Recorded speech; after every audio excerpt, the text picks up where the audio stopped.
안녕하세요, 지친 영혼이여. 시간이 천천히 흘러가고 현대 세계가 아름답도록 멀게 느껴지는 이 고요한 역사의 한 구석에 오신 것을 환영합니다. 오늘 세계 어디에서 시청하고 계시는지, 그리고 지금 몇 시인지 알고 싶습니다. 댓글로 알려주세요. 이런 차분하고 몰입감 있는 과거로의 여행을 즐기신다면 구독 버튼을 눌러주세요. 그러면 함께하는 미래의 모험을 놓치지 않으실 겁니다.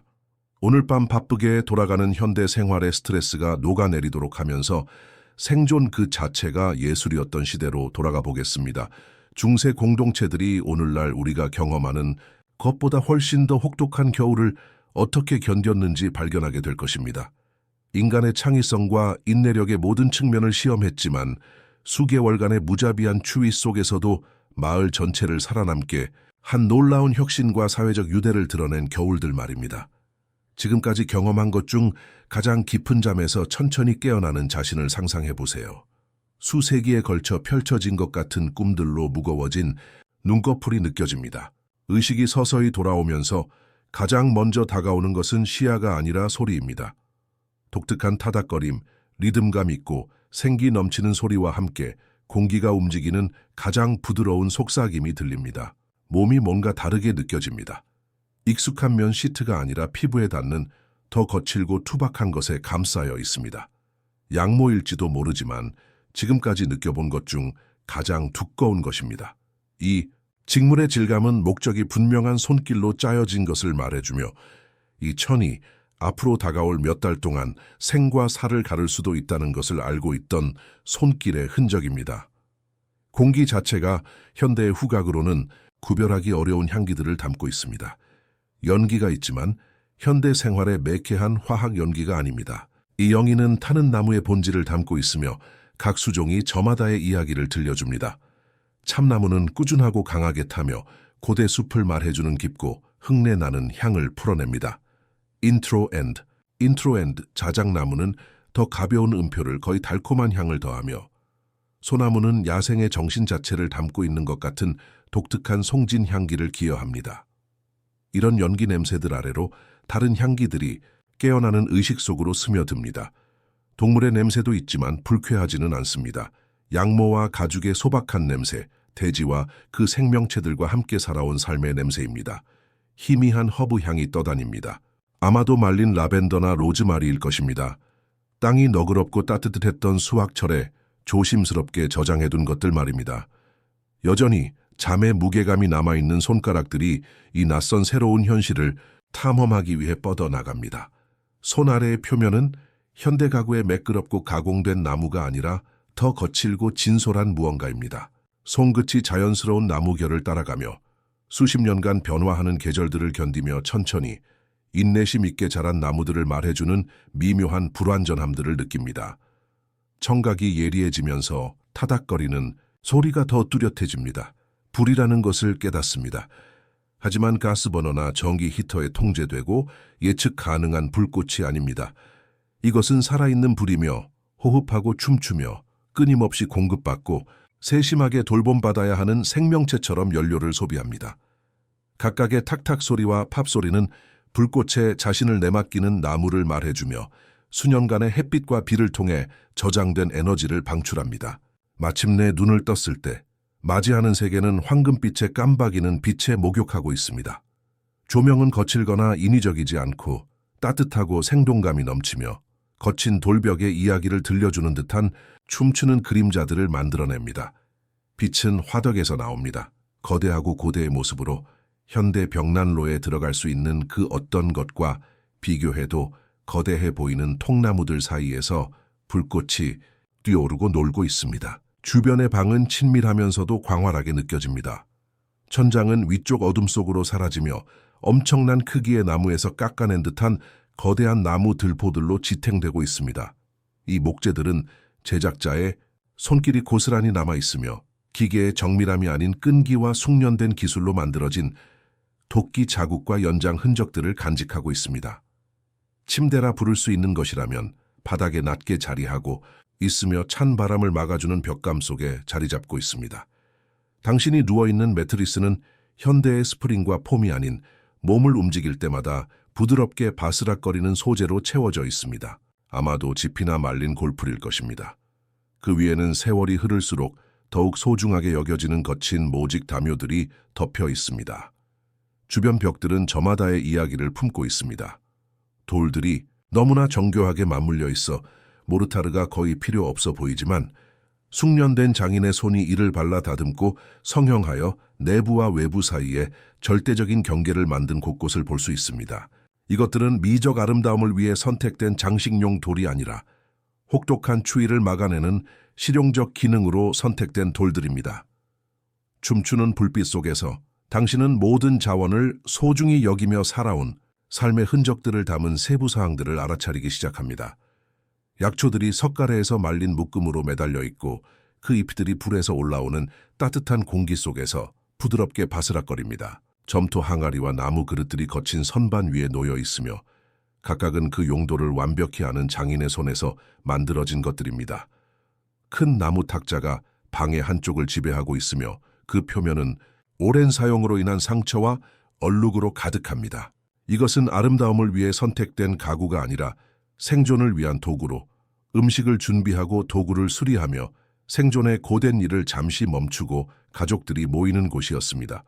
불 자체가 거의 최면적인 힘으로 당신의 주의를 끕니다. 불꽃은 가스의 푸른 효율성으로 타는 것이 아니라 각기 다른 나무들이 고유한 성질을 내보내며 가끔 나타나는 초록과 파랑의 기운과 함께 짙은 빨강에서 밝은 노랑까지 온갖 색깔로 타오릅니다. 나무는 단순히 열을 내기 위해서만 타는 것이 아닙니다. 이 불은 생명 그 자체이며 편안함과 고통의 갈림길이자 생존과 이 돌벽 너머에서 기다리는 혹독한 추위에 굴복하는 것 사이의 경계선입니다. 천천히 일어나 앉으면서 당신의 몸은 여전히 그 이상하고 깊은 잠으로 무거운 채 방 안의 공기가 뚜렷한 온도층으로 나뉘어 있음을 깨닫습니다. 불 근처에서는 온기가 부드러운 손처럼 당신을 감싸지만 2, 3미터만 떨어져도 서늘함이 스며드는 것을 느낄 수 있어 인간의 지혜와 자연의 무관심 사이에 벌어지는 전투를 상기시킵니다. 바닥에 닿은 당신의 발은 카펫이나 매끄러운 나무가 아니라 아래 석재로부터의 단열을 제공하기 위해 두껍게 깔린 골풀과 짚을 발견합니다. 그 재료는 당신의 무게 아래서 바스락거리며 압축되고 폐기물이 곧 죽음을 의미하는 이 세상에서 바닥 덮개처럼 단순한 것조차 신중한 사고와 계획이 필요했음을 깨닫게 됩니다. 작은 창문을 통해 석벽의 계구부에 지나지 않는 그곳을 통해 저편 세상을 엿봅니다. 유리가 있다면 그 유리는 두껍고 고르지 않아 물처럼 경치를 왜곡시킵니다. 볼 수 있는 것은 추위에 의해 변형된 풍경을 말합니다. 모든 것이 은색과 흰색으로 보이며 마치 세상이 색을 빼앗기고 형태와 그림자만으로 생존하도록 남겨진 것 같습니다. 불의 타닥거림이 당신의 각성에 지속적인 배경음악을 제공하지만 그 아래서 다른 소리들을 듣기 시작합니다. 바람, 여름의 부드러운 미풍이 아니라 무게와 목적을 가진 무언가가 벽들을 밀어내며 마치 그 강도를 시험하는 것 같습니다. 때로는 지붕의 목재가 보이지 않는 무게 아래 삐걱거리는데 아마도 위에 쌓인 눈 때문이거나 아니면 집이 자연과의 끝없는 대결 속에서 자리를 잡아가며 내는 소리일 것입니다. 당신의 숨결이 불에서 더 멀리 떨어진 공기 중에 작은 구름을 만드는 것을 알아차립니다.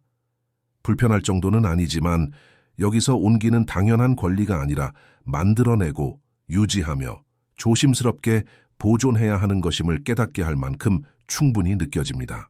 내쉬는 모든 숨결은 소모된 에너지를 의미하고 들이쉬는 모든 공기는 의식적인 노력과 귀중한 연료로 데워진 것을 마시는 일입니다.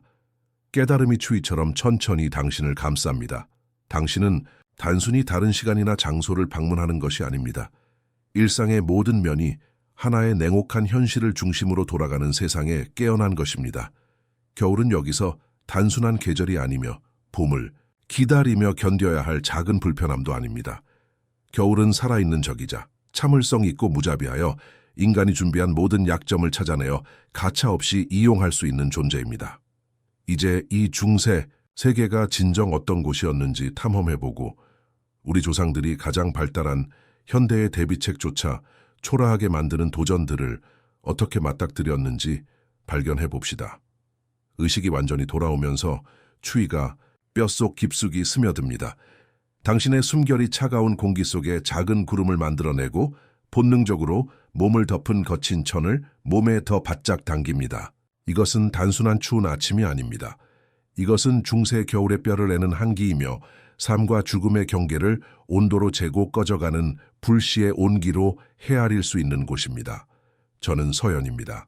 지난 15년간 중세 일상생활을 연구하면서 중세 시대에 생존한다는 것이 진정 무엇을 의미했는지 충격적인 현실을 보여주는 문서들을 파헤쳐왔습니다. 지금 여러분이 경험하고 있는 것, 온기에 대한 절망적인 갈망, 추위에 대한 원시적 공포, 이것이 오늘날 우리가 상상하기조차 힘든 세상에서 살고 죽어간 수백만 명의 사람들의 일상적 현실이었습니다. 어둠 속에서 눈이 적응하면서 주변 장면을 상상해 보세요. 여러분은 동화 속 낭만적인 성에서 깨어나는 것이 아닙니다. 인구의 90%가 농민이었고 오늘날 우리를 경악하게 할 조건에서 살았던 세상에 있는 것입니다. 공기 자체가 이야기를 들려줍니다. 환기가 제대로 되지 않는 난로의 연기로 자욱하고 씻지 못한 몸과 가축의 냄새, 그리고 중세 사람들이 도저히 벗어날 수 없었던 인간 배설물의 냄새로 무겁습니다.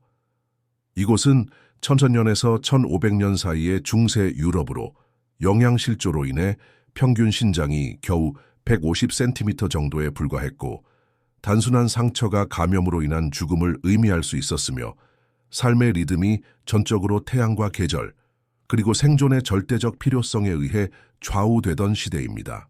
여러분이 깨어난 이 세계는 우리의 현대적 사고에는 너무나 낯선 원리들로 작동하고 있어서 마치 다른 행성에서 온 것 같습니다.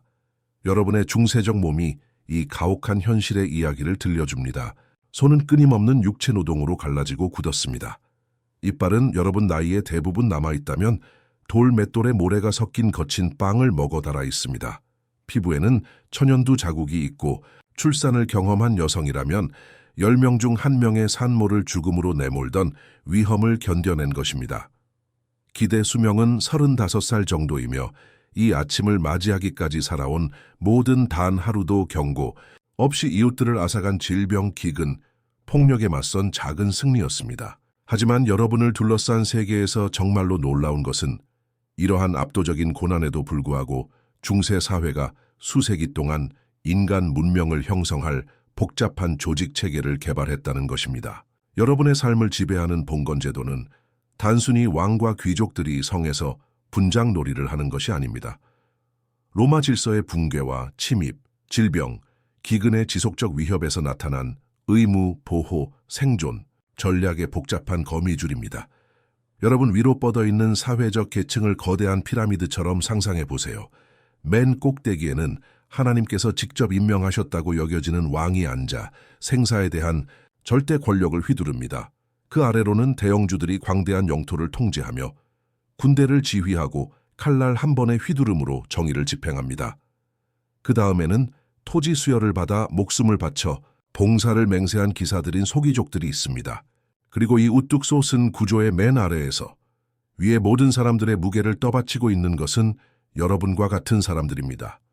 농민들, 농노들 태어난 그 마을에서 살다가 죽을 중세 사회의 척추입니다. 이 계급제도에서 여러분의 위치는 재능, 야망, 근면으로 결정되지 않습니다. 여러분은 자신의 신분으로 태어났고 교회는 이 신성한 질서에 의문을 제기하는 것이 단순히 반역적인 게 아니라 죄악이라고 가르칩니다. 삼신분 이데올로기는 모든 사회를 전쟁하는 자들, 기도하는 자들, 일하는 자들로 나눕니다. 여러분이 어느 범주에 속하는지 짐작해 보세요. 여러분은 다른 이들이 전쟁과 예배라는 신성한 목적을 수행할 수 있도록 일합니다. 이 경직된 사회 구조는 여러분의 영주, 아마 1년에 한두 번 볼까 말까 한 사람과 여러분이 경작하는 토지뿐만 아니라 본질적으로 여러분 자체를 소유하는 세계를 만듭니다. 토지에 묶인 농노로서 여러분은 허가 없이 떠날 수 없습니다. 동의 없이 결혼할 수 없습니다. 매주 며칠씩 노동, 봉사를 해야 하며 자신의 작은 토지를 돌보기 전에 영주의 직영지를 일해야 합니다. 죽을 때는 최고의 가축, 황소, 젖소, 자랑스러운 암탉, 이 해리어트라고 불리는 사망세로 영주에게 넘어갑니다. 그러나 이 절망적으로 보이는 체계 안에서도 중세 사회는 생존을 위한 놀라운 메커니즘과 진정한 공동체의 기쁨의 순간들까지 발전시켰습니다. 여러분이 사는 마을은 그 자체로 작은 우주처럼 작동하며 작물 심는 시기부터 일요일 미사에서 최고의 자리를 차지할 사람까지 모든 것을 지배하는 고유한 리듬, 관계 불문율을 가지고 있습니다. 여러분의 하루는 새벽 전에 시작됩니다. 선택이 아니라 필요에 의해서입니다. 우리가 아는 시계는 없습니다. 시간은 교회 종 태양의 위치, 그리고 지체할 수 없는 농업 작업의 긴급한 요구에 의해 측정됩니다. 봄 파종, 여름 돌봄, 가을 수확, 겨울 생존. 이것들은 단순한 계절이 아니라 아주 작은 실수라도 여러분과 여러분이 사랑하는 모든 이의 죽음을 의미할 수 있는 연간 이야기의 장들입니다. 여러분의 일상 존재를 형성하는 장원제도는 안전과 숨막히는 제약을 모두 만들어내는 상호 의무의 원칙으로 작동합니다. 여러분의 영주는 도적과 이웃 전쟁으로부터의 보호, 그의 반각간과 화덕에 대한 접근, 그리고 이론적으로는 흉작 시에 굶지 않을 것을 보장합니다. 그 대가로 여러분은 노동, 생산물, 절대적 충성을 제공합니다. 이는 중앙 권위가 붕괴하고 모든 지평선 너머의 폭력이 도사리고 있던 세계에서 안정에 대한 절망적 필요로부터 태어난 체계입니다. 하지만 여러분의 중세적 존재에서 가장 충격적인 측면은 가난이나 등 구분 노동이 아니라 너무나 낯선 정신적 우주로 발을 들여놓는 것으로서 마치 다른 행성에 착륙하는 것과 같습니다. 전체 우주가 문자 그대로 여러분을 중심으로 돌고 있다고 믿는다고 상상해 보세요. 지구가 창조의 중심에 움직이지 않고 자리하고 있으며 태양과 달과 별들이 천상의 시종들처럼 여러분 주위를 도는 것처럼 춤을 춘다고 말입니다. 질병이 세균이 아닌 나쁜 공기와 죄악한 생각에서 비롯된다고 믿고 태어난 정확한 순간의 별의 배치가 성격을 결정한다고 믿으며 세상의 종말이 먼 미래의 일이 아니라 내일 아침에라도 닥칠 수 있는 확실한 현실이라고 믿으며 사는 삶을 상상해 보세요. 주변 자연 세계와의 관계는 현대인들이 완전히 잊어버린 친밀함으로 맥박을 뛰고 있습니다.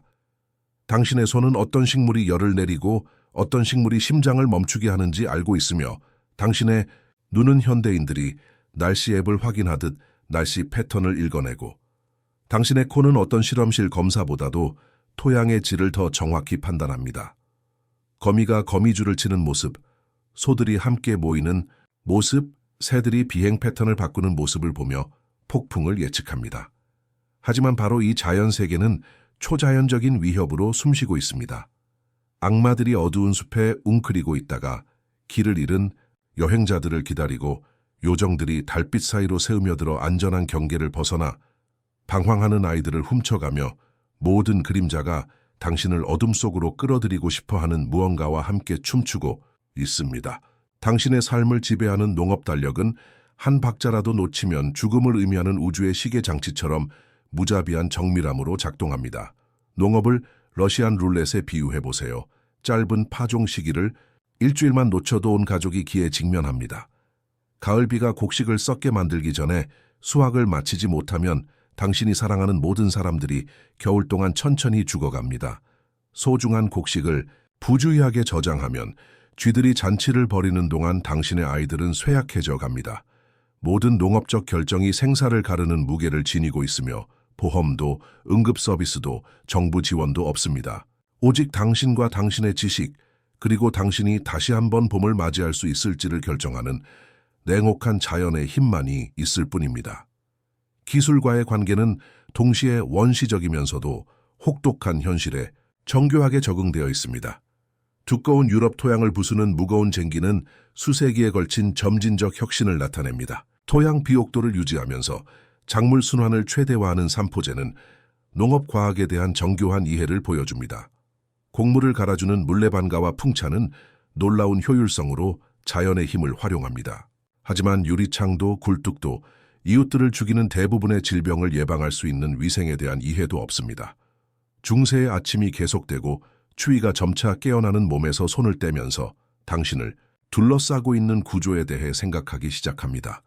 세상에서 당신의 자리를 결정하는 사회적 계층 구조뿐만 아니라 당신을 자연으로부터 보호하거나 다음 화재가 너무 빨리 번질 경우 당신의 무덤이 될 중세 건축의 물리적 현실까지 말입니다. 하지만 먼저 당신이 깨어난 중세의 집을 이해해 봅시다. 혹독한 현실에 대한 독창적 적응과 작은 불꽃 하나가 당신의 세상을 지옥불로 바꿀 수 있는 죽음의 함정을 모두 보여주는 구조물을 말입니다. 이 사람들이 살았던 곳에 대해 당신을 완전히 충격에 빠뜨릴 것이 있습니다. 왜냐하면 중세의 집에 대해 제가 곧 밝힐 것이 생존과 위험에 대해 당신이 알고 있다고 생각했던 모든 것을 바꿔놓을 것이기 때문입니다. 기본적으로 거대한 불쏘시가의 상자와 같은 집들, 현대의 소방안전 담당자들이 악몽을 꿀 만한 재료로 지어진 집들에 대해 말하고 있습니다. 상상해보세요.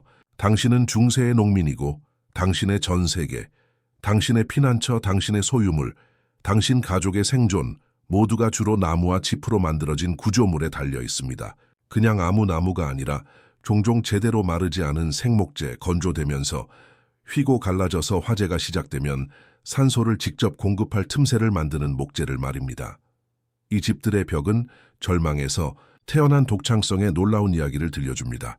과정을 상상해 보세요.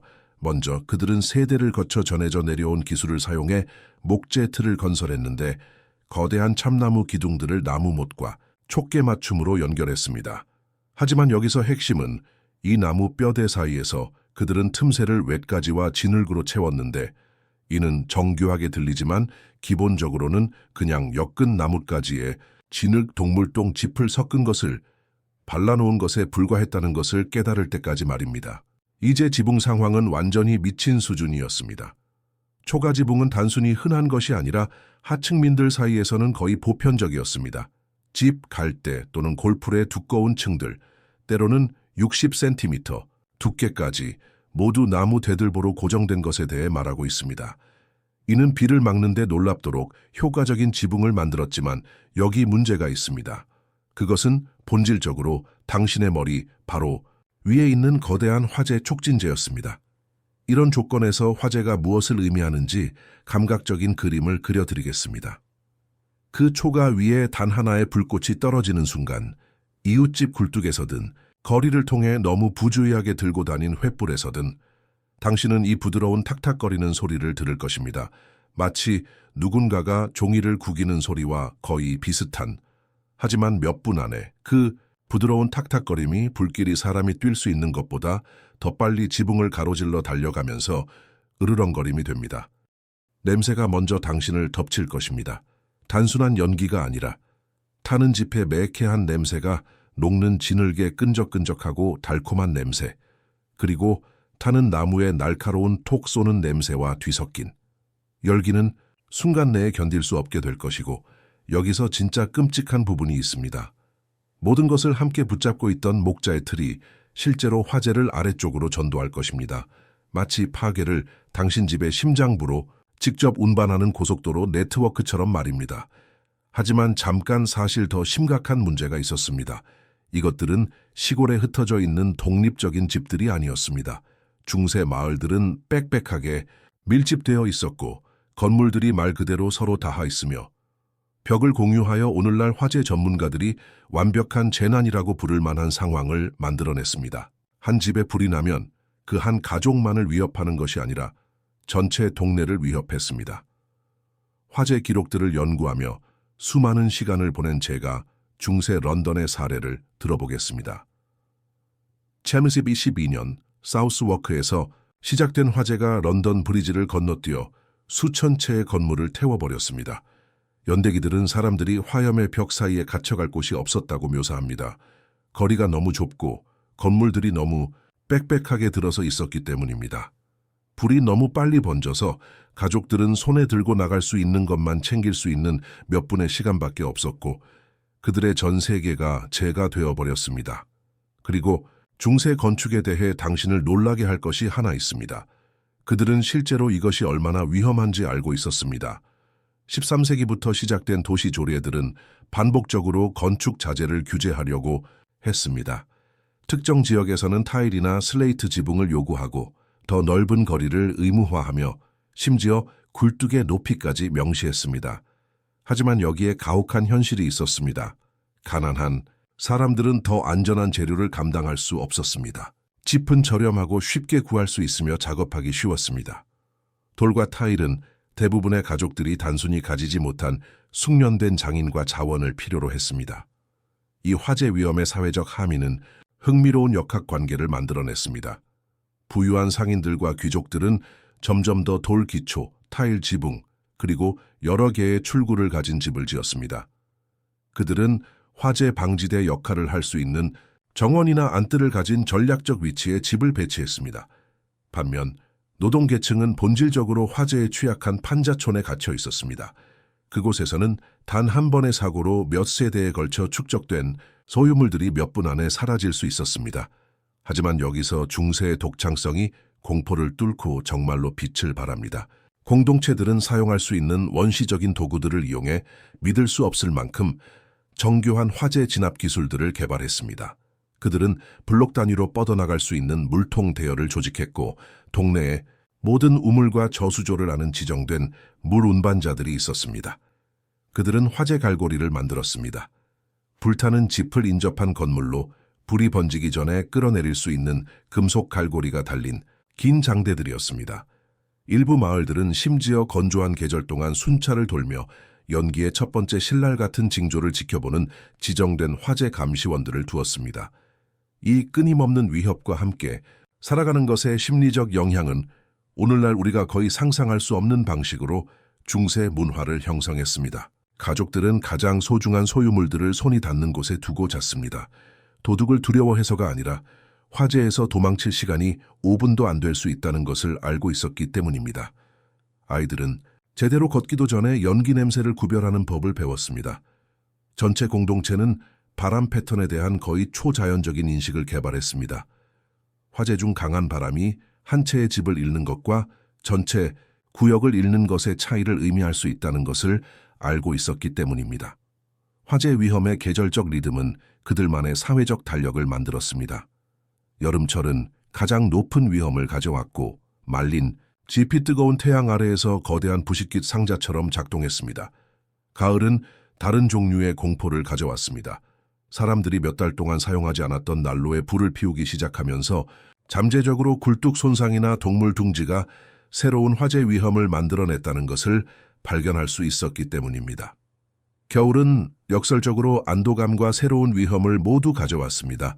지붕 화재에 위험은 적었지만 난방과 요리를 위한 맨불 사용은 증가했습니다. 그리고 전설이 된 대형 도시 화재들이 있었습니다. 개인의 삶뿐만 아니라 전체 문명을 재구성하는 화재들이었습니다. 1200년 중세 루앙 대부분을 소모한 화재, 1188년 파리의 많은 부분을 평지로 만든 화염. 이러한 각각의 재난은 도시 계획, 건축 법규, 그리고 피난처와 생존 사이의 근본적인 관계에 대한 어려운 교훈을 가르쳐 주었습니다. 이러한 중세 주거 조건들을 연구하면서 가장 놀라운 것은 그것들이 인간 공동체에 믿을 수 없는 회복력을 어떻게 보여주는지입니다. 본질적으로 화재, 덫에서 살면서도 그들이 소유한 모든 것이 몇 분 안에 사라질 수 있는 끊임없는 가능성에 직면하면서도 이러한 공동체들은 번영하고 건설하고 그들의 허약한 나무집들보다 훨씬 오래 살아남은 지속적인 유산을 만들어낼 방법을 찾았습니다. 당신의 중세 거주지에 불이 번지면서 머리 위에 짚이 그을리기 시작하고 나무틀이 치명적인 도관들의 네트워크처럼 열을 전도하기 시작할 때 당신은 생존이 단순히 즉각적인 화재에서 탈출하는 것이 아니라는 것을 깨달을 것입니다. 그것은 이러한 공동체들이 어떻게 불에 맞서 싸우는 법을 배웠는지를 이해하는 것이었습니다. 바로 거기서 우리의 이야기가 또 다른 놀라운 전환을 맞이합니다. 왜냐하면 불타는 건물에서 나는 타닥거리는 소리가 좁은 거리들을 통해 메아리치고 마을 사람들이 당황하지 않는다는 것을 주목하세요. 그들의 반응에는 거의 의식적인 무언가가 있습니다. 이 끊임없는 위협과 함께 살아온 수 세기로부터 태어난 안무된 춤 같은 것입니다. 저는 사라입니다. 중세 도시 생활을 연구하며 수년을 보냈습니다. 그리고 우리 조상들이 어떻게 화재와 싸웠는지에 대해 제가 발견한 것은 공동체와 생존에 대한 당신의 생각을 완전히 바꿀 것입니다. 이 장면이 슬로우 모션으로 펼쳐지는 것을 상상해 보세요. 빵집 아내가 문간에 나타납니다. 뛰어가는 것이 아니라 의도적인 목적을 가지고 움직입니다. 그녀는 2개의 가죽 물통을 들고 있습니다. 이미 채워져서 문턱 옆에 기다리고 있던 것들입니다. 이것은 우연이 아닙니다. 중세 마을의 모든 가정은 화재 진압 장비를 준비해두고 있었고 문 근처에 전략적으로 배치했습니다. 그 물통들의 무게, 매끄럽게 다른 손잡이, 그녀가 움직일 때 물이 살짝 출렁이는 소리, 이러한 세부 사항들이 중요합니다. 왜냐하면 그것들은 중세 사회에 대한 놀라운 무언가를 나타내기 때문입니다. 오늘날 소방서를 생각해보면 우리는 전문 서비스, 훈련받은 소방관, 현대적 장비를 떠올립니다. 하지만 중세 시대에는 모든 사람이 곧 소방관이었습니다. 모든 상인, 모든 장인, 모든 주부가 화재가 발생했을 때 정확히 무엇을 해야 하는지 알고 있었습니다. 공동체의 대응은 관리들이나 당국에 의해 조직되지 않았습니다. 필요에 의해 자연스럽게 형성되었고 여러 세대에 걸친 공유된 경험을 통해 완성되었습니다. 화재 현장 주변의 소리를 들어보세요. 물론 외침이 있지만 그것은 조율된 외침입니다. 사람에서 사람으로 전달되는 명령들, 물 대열이 우물로, 인근 지붕에 물을 뿌려라, 곡식 창고를 옮겨라, 이것들은 무작위적인 공황의 외침이 아닙니다. 군사작전처럼 질서정연하지만 모든 민간인이 훈련된 군인과 같은 역할을 하는 것입니다. 가장 흥미로운 점은 그들이 우리가 거의 잊어버린 방식으로 화재의 특성을 이해했다는 것입니다. 대장장이의 제자가 불타는 건물에 인접한 지붕으로 올라가는 것을 보세요. 그는 무모한 행동을 하는 것이 아닙니다. 여러 세대에 걸쳐 전해 내려온 전략을 실행하고 있는 것입니다.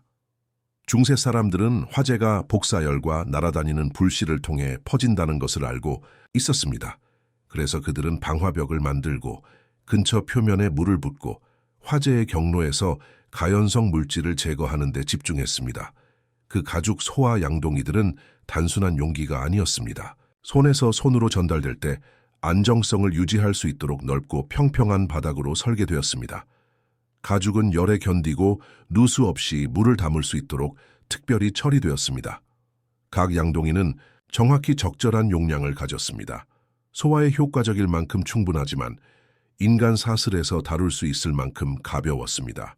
그리고 물동이 릴레이 자체가 인간 조율의 경이였습니다. 우물에서 화재 지점까지 살아있는 컨베이어 벨트를 형성하는 30 또는 40명의 사람들을 상상해 보세요.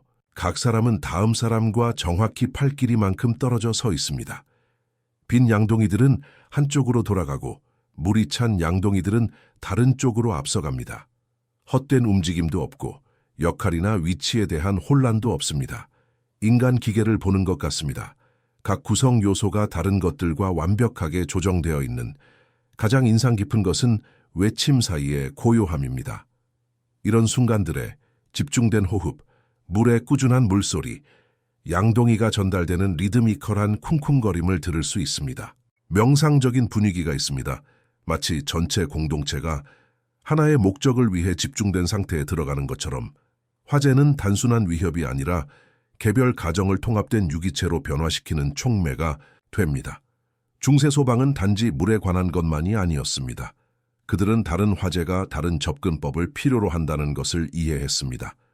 초가지붕 화재의 경우 그들은 긴 손잡이 갈고리를 사용해 타는 재료를 구조물에서 끌어냈습니다. 목재 화재의 경우 필요하다면 인접한 건물을 철거해서 방화벽을 만들기 위해 도끼를 사용했습니다.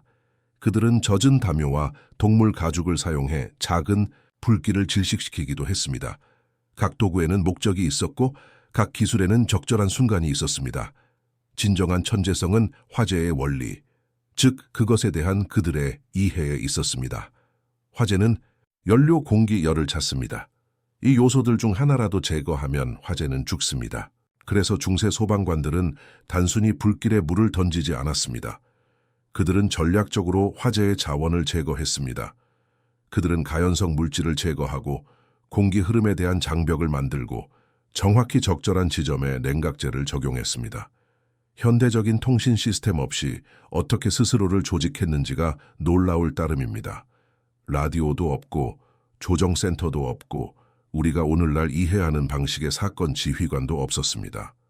하지만 어떻게든 공유된 문화적 지식과 연습된 대응 패턴을 통해 그들은 경보 후 몇 분 안에 동원될 수 있는 효과적인 소방력을 만들어냈습니다. 화재 종들이 이 시스템에서 중요한 역할을 했습니다. 교회 종뿐만 아니라 동네 곳곳에 위치한 작은 종들도 있었습니다. 누군가가 화재를 발견하면 가장 가까운 종을 특정한 패턴으로 쳤습니다. 3번의 빠른 종소리, 잠시 멈춤 3번 더.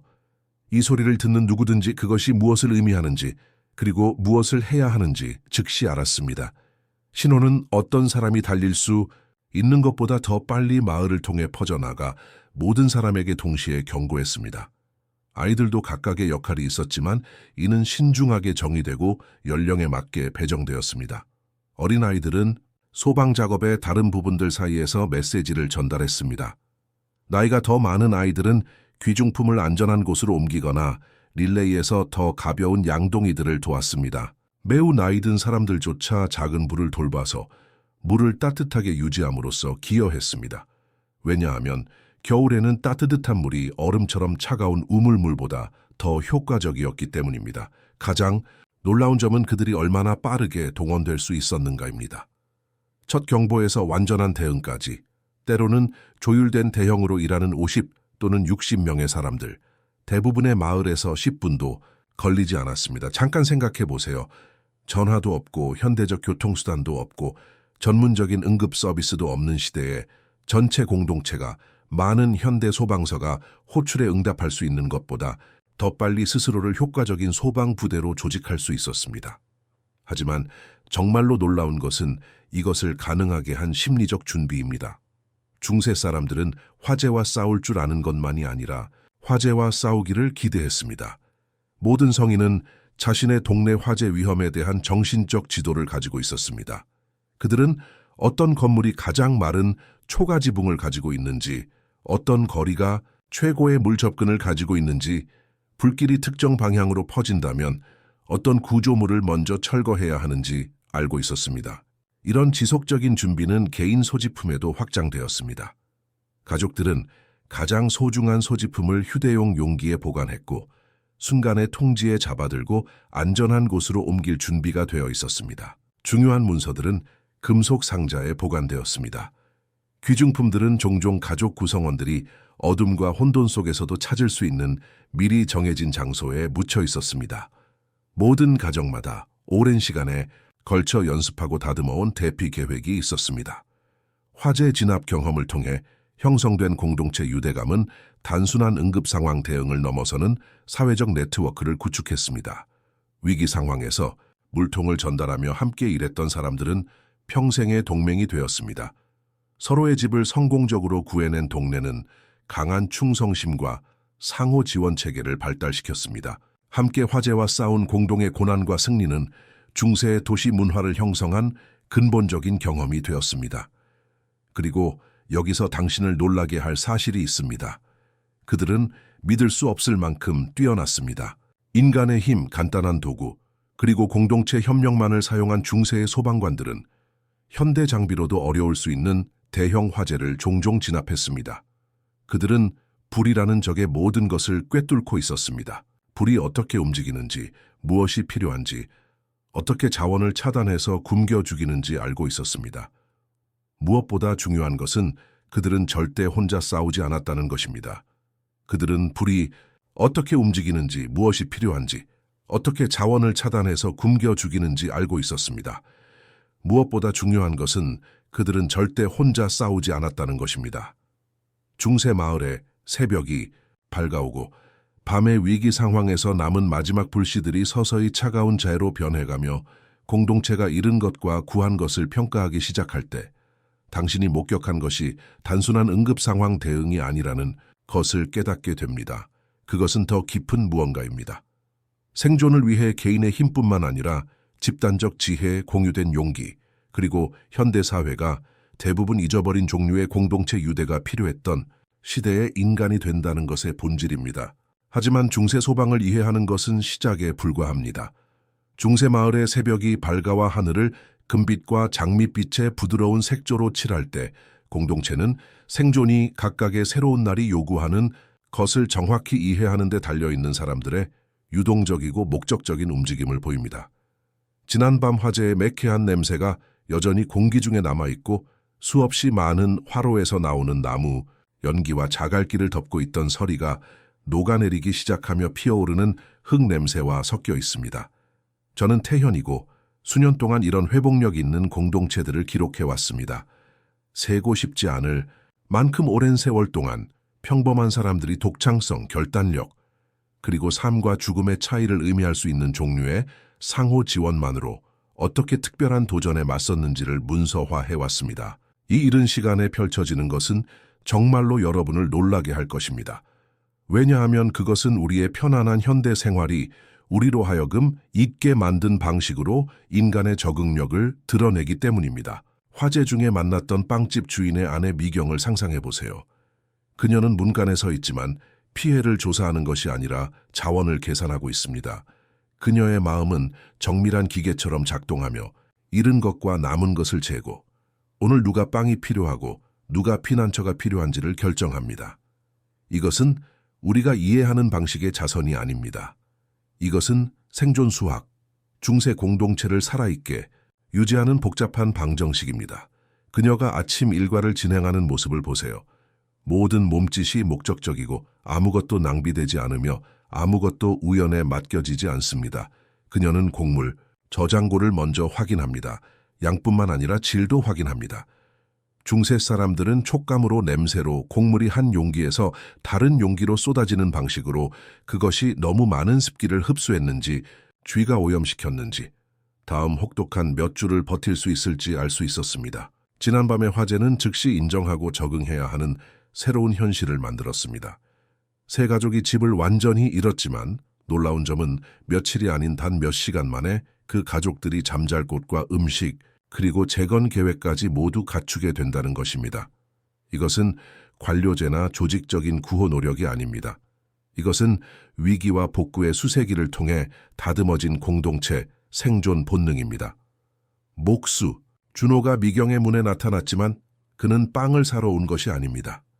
그는 그녀가 마을에서 목재를 재는 가장 예리한 눈을 가지고 있다는 것을 알고 있기 때문에 왔고, 불에 탄 가족들은 어떤 건축 자재를 구할 수 있고 무엇을 교체해야 하는지에 대한 정확한 평가가 필요할 것입니다. 그들의 대화는 위기 상황에서 함께 일하며 수년간 다듬어진 간결하고 전문적인 의사소통으로 이루어집니다. 여기서 정말 놀라운 핵심 사실이 있습니다. 그들은 이미 단순히 재건하는 것이 아니라 더 나은 것으로 재건하는 것을 계획하고 있습니다. 중세 공동체들은 모든 재난에서 배웠고 어렵게 얻은 지식을 각각의 새로운 건설에 통합했습니다. 지난밤 불에 탄 그 집들은 특정한 약점이 있었습니다. 아마도 너무 건조한 초가지붕, 아마도 제대로 밀봉되지 않은 목자의 접합부. 새로운 구조물들은 이러한 결함을 해결하여 전체 동네를 더 회복력 있게 만들 것입니다. 하지만 개인의 생존은 현대인들이 완전히 잃어버린 기술에 의존했습니다. 늘은 명수 할아버지가 자신의 감각 외에는 어떤 도구도 없이 날씨 패턴을 읽는 잃어버린 예술을 보여주는 모습을 보세요. 그는 젊은 견습생들에게 새의 행동, 바람의 방향, 아침 구름을 통해 걸러지는 빛의 질이 어떻게 이날이 야외 작업에 적합할지 아니면 모든 사람이 갑작스러운 변화에 대비해야 할지를 예측할 수 있는지 보여줍니다. 모든 중세인들은 지연하거나 무시할 수 없는 계절별 작업들의 매우 상세한 일정표를 머릿속에 담고 있었습니다. 오늘이 초겨울이기 때문에 특정 활동들은 긴급해지는 반면 다른 것들은 불가능해집니다. 가을에는 선택사항이었던 음식 보존 기술이 이제는 생사의 문제가 됩니다. 2주 전만 해도 충분해 보였던 장작도 이제는 신중한 배급 계산이 필요합니다. 미경이 우물에서 돌아왔는데 물은 맑아 보이지만 눈에 보이지 않는 위험을 안고 있다. 중세 사람들은 물을 정화하는 정교한 기술을 개발했는데 모래와 숯, 깨끗한 천을 층층이 쌓는 단순하지만 효과적인 역과 방법으로 많은 오염물질을 제거할 수 있었다. 그들이 물을 끓인 것은 세균을 이해해서가 아니라 여러 세대의 경험을 통해 끓인 물이 질병을 덜 일으킨다는 것을 배웠기 때문이다. 중세 생존의 심리적 측면이 내게는 가장 흥미롭다. 이 사람들은 현대인이라면 불안장애를 일으킬 정도의 불확실성 속에서 살았지만 생존은 물론 진정한 만족과 기쁨을 누릴 수 있는 정신적 틀을 개발했다. 그들은 환경을 통제하는 것이 아니라 공동체와 자신들의 힘들게 얻은 능력을 신뢰하는 데서 안전을 찾았다. 오늘 아침 마을을 통해 정보가 어떻게 흘러가는지 지켜보자.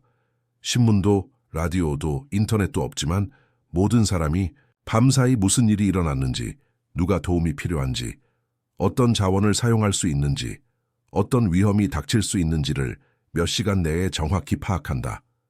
이 의사소통 네트워크는 시장 소문, 에일터 대화, 그리고 삶이 밀접하게 연결된 사람들의 공유된 인식을 통해 작동한다. 가장 놀라운 점은 그들이 개인의 책임과 공동체 협력 사이의 균형을 어떻게 맞췄는가 하는 것이다.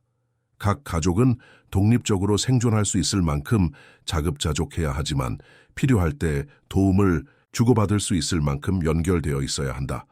지나친 독립은 고립과 죽음으로 이어지고 지나친 의존은 공동체에 감당할 수 없는 부담이 되는 섬세한 균형의 사회적 생태계였다. 모든 중세인이 보유했던 생존 기술들은 오늘날에는 전문 지식처럼 보일 것이다. 그들은 식용식물을 식별하고 냉장 없이 음식을 보존하고 약초로 경미한 부상을 치료하고 날씨 패턴을 예측하고 도구와 가정용품을 수리하고 지속적인 관리 없이도 몇 시간 동안 효율적으로 타는 불을 유지할 수 있었다. 기술과의 관계는 우리와는 근본적으로 달랐다. 그들은 도구가 유지보수 없이도 작동하거나 시스템이 사람의 개입 없이도 기능하거나 자원이 개인적 노력 없이도 얻어질 것이라고 기대하지 않았다. 중세 생활의 모든 기술은 효과적으로 작동하기 위해 이해 관리 기술이 필요했다. 제대로 관리되지 않은 쟁기는 농작물 실패를 의미할 수 있었다. 잘못 관리된 불은 추위로 인한 죽음을 의미할 수 있었다. 아침이 진행되면서 나타나는 일상적인 루틴은 겉보기에 단순한 중세 생활의 놀라운 복잡성을 드러낸다. 모든 작업에는 현대인이 전혀 직면하지 않는 결정들이 따른다. 무엇을 먹을지는 단순한 선호뿐만 아니라 하루 일에 필요한 에너지를 제공하면서도 미래 필요를 위한 비축분을 보존하는 음식에 달려있다. 무엇을 입을지는 날씨, 계획된 활동, 그리고 계절이 아닌 수년간 지속되어야 하는 옷의 상태에 달려있다. 중세 사람들이 현대적 의미의 시계나 일정 없이 어떻게 시간을 관리했는지가 놀랍다. 그들은 학자들이 과업 시간이라고 부르는 방식으로 작동했다. 미리 정해진 시간이 경과할 때까지가 아니라 일이 완료될 때까지 일했다. 그러나 어떻게든 복잡한 공동체 활동을 조정하고 계절적 리듬을 유지하며 에너지와 주의력에 대한 상충하는 요구들 사이의 균형을 맞췄다. 아침은 중세 생존 지혜의 또 다른 층위를 드러내는 활동들과 함께 계속된다. 아이들은 단순히 놀고 있는 것이 아니라 성인 생존의 필수적인 기술을 게임을 통해 배우고 있다. 소년들은 단순한 놀이가 아니라 공동체 방어에 필요할 수 있는 반사 신경과 힘을 기르기 위해 나무 검으로 연습한다. 소녀들은 실제로 약초 치료법, 계절적 타이밍, 가정 관리에 관한 중요한 정보가 담긴 복잡한 노래를 배운다. 심지어 중세 사람들이 물리적 환경을 통해 이동하는 방식도 생존 적응을 보여주었다. 그들은 지면 상태, 날씨 변화, 잠재적 위험을 늘 의식하며 걸었고 주변 환경에 대한 끊임없는 경계가 무의식적 습관이 되어 있었다. 그들의 손은 대화 중에도 계속 바빴으며 도구를 수선하고 재료를 준비하거나 가정의 효율성에 기여하는 작은 일들을 수행했다. 아침이 하루의 중간 시간으로 진행되면서 중세의 일상 생존이 단순히 충분한 음식과 피난처를 갖는 것만이 아니라는 것을 이해하기 시작한다. 그것은 안전망도, 백업 시스템도, 의존할 수 있는 당국도 없이 오직 함께 생존하는 법을 터득한 공동체에 축적된 지혜만으로 지속적인 존재를 가능케 한 관계, 기술, 지식, 자원의 복잡한 그물망을 유지하는 일이었다. 이제 우리를 아마도 가장 근본적인 생존 도전으로 이끄는 주제가 있다. 중세 생계의 매혹적인 세계를 탐험해보자. 여기서 모든 식사는 부족에 대한 승리를 의미했고 보존된 모든 음식 하나하나는 겨울이 땅을 얼어붙게 할 때 생사를 가를 수 있었다. 저는 연주입니다. 수십 년간 중세 식량 시스템을 연구해왔다. 내가 발견한 것은 요리와 식사, 그리고 현대의 부족을 사소해 보이게 만드는 식량 불안에 직면했을 때 우리 조상들이 보여준 놀라운 독창성에 대한 관점을 완전히 바꿀 것이다. 생계에 대한 중세적 접근은 단순히 배를 채우는 것이 아니었다. 현대인이 거의 이해할 수 없는 기술, 타이밍, 공동체, 협력이 필요한 복잡한 생존 과학이었다. 추운 아침, 은선이 가족의 곡물 저장고를 점검하는 모습을 상상해 보세요.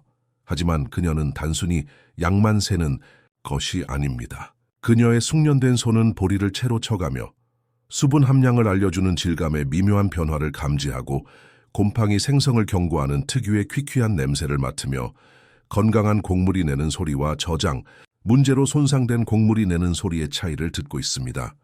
보리 한 알 한 알, 저장된 사과 하나하나, 염장 돼지고기 한 조각 한 조각 모두 수확철 몇 달 전부터 신중하게 계산된 결과입니다. 은선과 그녀의 이웃들은 풍부할 때 단순히 식량을 모으는 것이 아니라 보존 기술을 활용하여 몇 개월 또는 심지어 몇 년간 보존할 수 있도록 가공했습니다.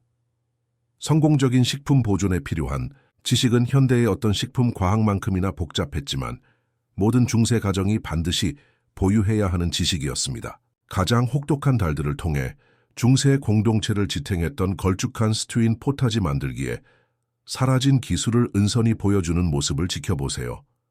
이것은 단순히 재료를 냄비에 던져 넣는 것이 아닙니다. 폐기물을 최소화하면서 영양을 극대화하는 신중하게 조율된 과정입니다. 그녀는 하룻밤 동안 불린 곡물로 시작하는데 이는 단순히 부드럽게 하기 위해서가 아니라 소화하기 어렵게 만드는 화합물들을 분해하기 시작하기 위해서입니다. 그녀가 첨가하는 허브들은 맛만을 위해 선택된 것이 아닙니다. 중세 사람들이 분명히 맛에 신경을 썼지만요. 각 허브는 여러 목적을 수행합니다. 어떤 것은 소화를 돕고 다른 것은 혼합물의 보존을 도우며 또 다른 것들은 제한된 겨울 식단에서 부족할 수 있는 필수 영양소를 제공합니다. 그 한 줌의 말린 타임에는 어려운 시기에 몸을 건강하게 유지하기 위한 식물 조합의 상호작용에 대한 수세대에 걸친 지혜가 담겨 있습니다. 중세 식품 시스템에서 정말 놀라운 점은 그들이 사실상 아무것도 낭비하지 않았다는 것입니다. 은선은 모든 야채 껍질, 모든 고기뼈, 흘린 밀가루 한 알까지 보관합니다. 야채 찌꺼기는 내년 정원 토양을 개선할 퇴비가 됩니다. 뼈들은 모든 영양가를 추출하기 위해 반복적으로 끓여지고 그 다음 다른 음식과 섞을 수 있는 가루로 갈아집니다. 심지어 요리에 사용된 물도 여러 목적을 제공하여 다음날 수프의 베이스가 되거나 씹기에 너무 딱딱해진 빵을 부드럽게 하는데 사용됩니다. 그들이 사용한 보존 기술들은 현대 식품 과학자들도 감탄할 만합니다. 고기를 훈제하는 것은 단순히 맛을 첨가하는 것이 아니라 세균 성장을 방지하는 화학적 변화를 만드는 것이었습니다. 생선을 염장하는 것은 소금과 살의 정확한 비율 적용 시기, 그리고 보존 과정이 부패 조건을 만들기보다는 성공하도록 보장하는 환경 조건을 이해하는 것을 필요로 했습니다. 하지만 여러분을 놀라게 할 놀라운 사실이 있습니다. 중세 사람들은 종종 우리가 생각하는 것보다 더 다양한 식단을 가지고 있었습니다. 양은 제한적일 수 있었지만 그들은 놀라운 영양 다양성을 창조한 믿을 수 없을 만큼 다양한 식물, 동물 그리고 조리 방법들을 활용했습니다. 그들은 저장된 식품이 부족해지지만 새로운 작물은 아직 익지 않은 늦겨울과 초봄의 굶주림의 공백, 기간 동안 어떤 야생 채소가 필수 영양소를 제공하는지 알고 있었습니다. 은선의 이웃인 순자는 유제품 보존을 전문으로 하며 그녀가 일하는 모습을 보는 것은 마스터 화학자를 관찰하는 것과 같습니다. 그녀는 환경, 온도, 습도 그리고 시기가 치즈 제조 과정에 정확히 어떻게 영향을 미치는지 이해하고 있습니다. 그녀의 치즈 저장고, 영리한 배치와 자연 단열을 통해 달성된 정확한 온도 제어를 가진 신중하게 건설된 저장 공간은 부패를 방지하면서 적절한 숙성을 가능하게 하는 조건을 유지합니다. 중세 식품 시스템의 계절적 리듬은 일상적인 식사 계획부터 공동체 축제일까지 모든 것을 지배하는 복잡한 달력을 만들어냈습니다.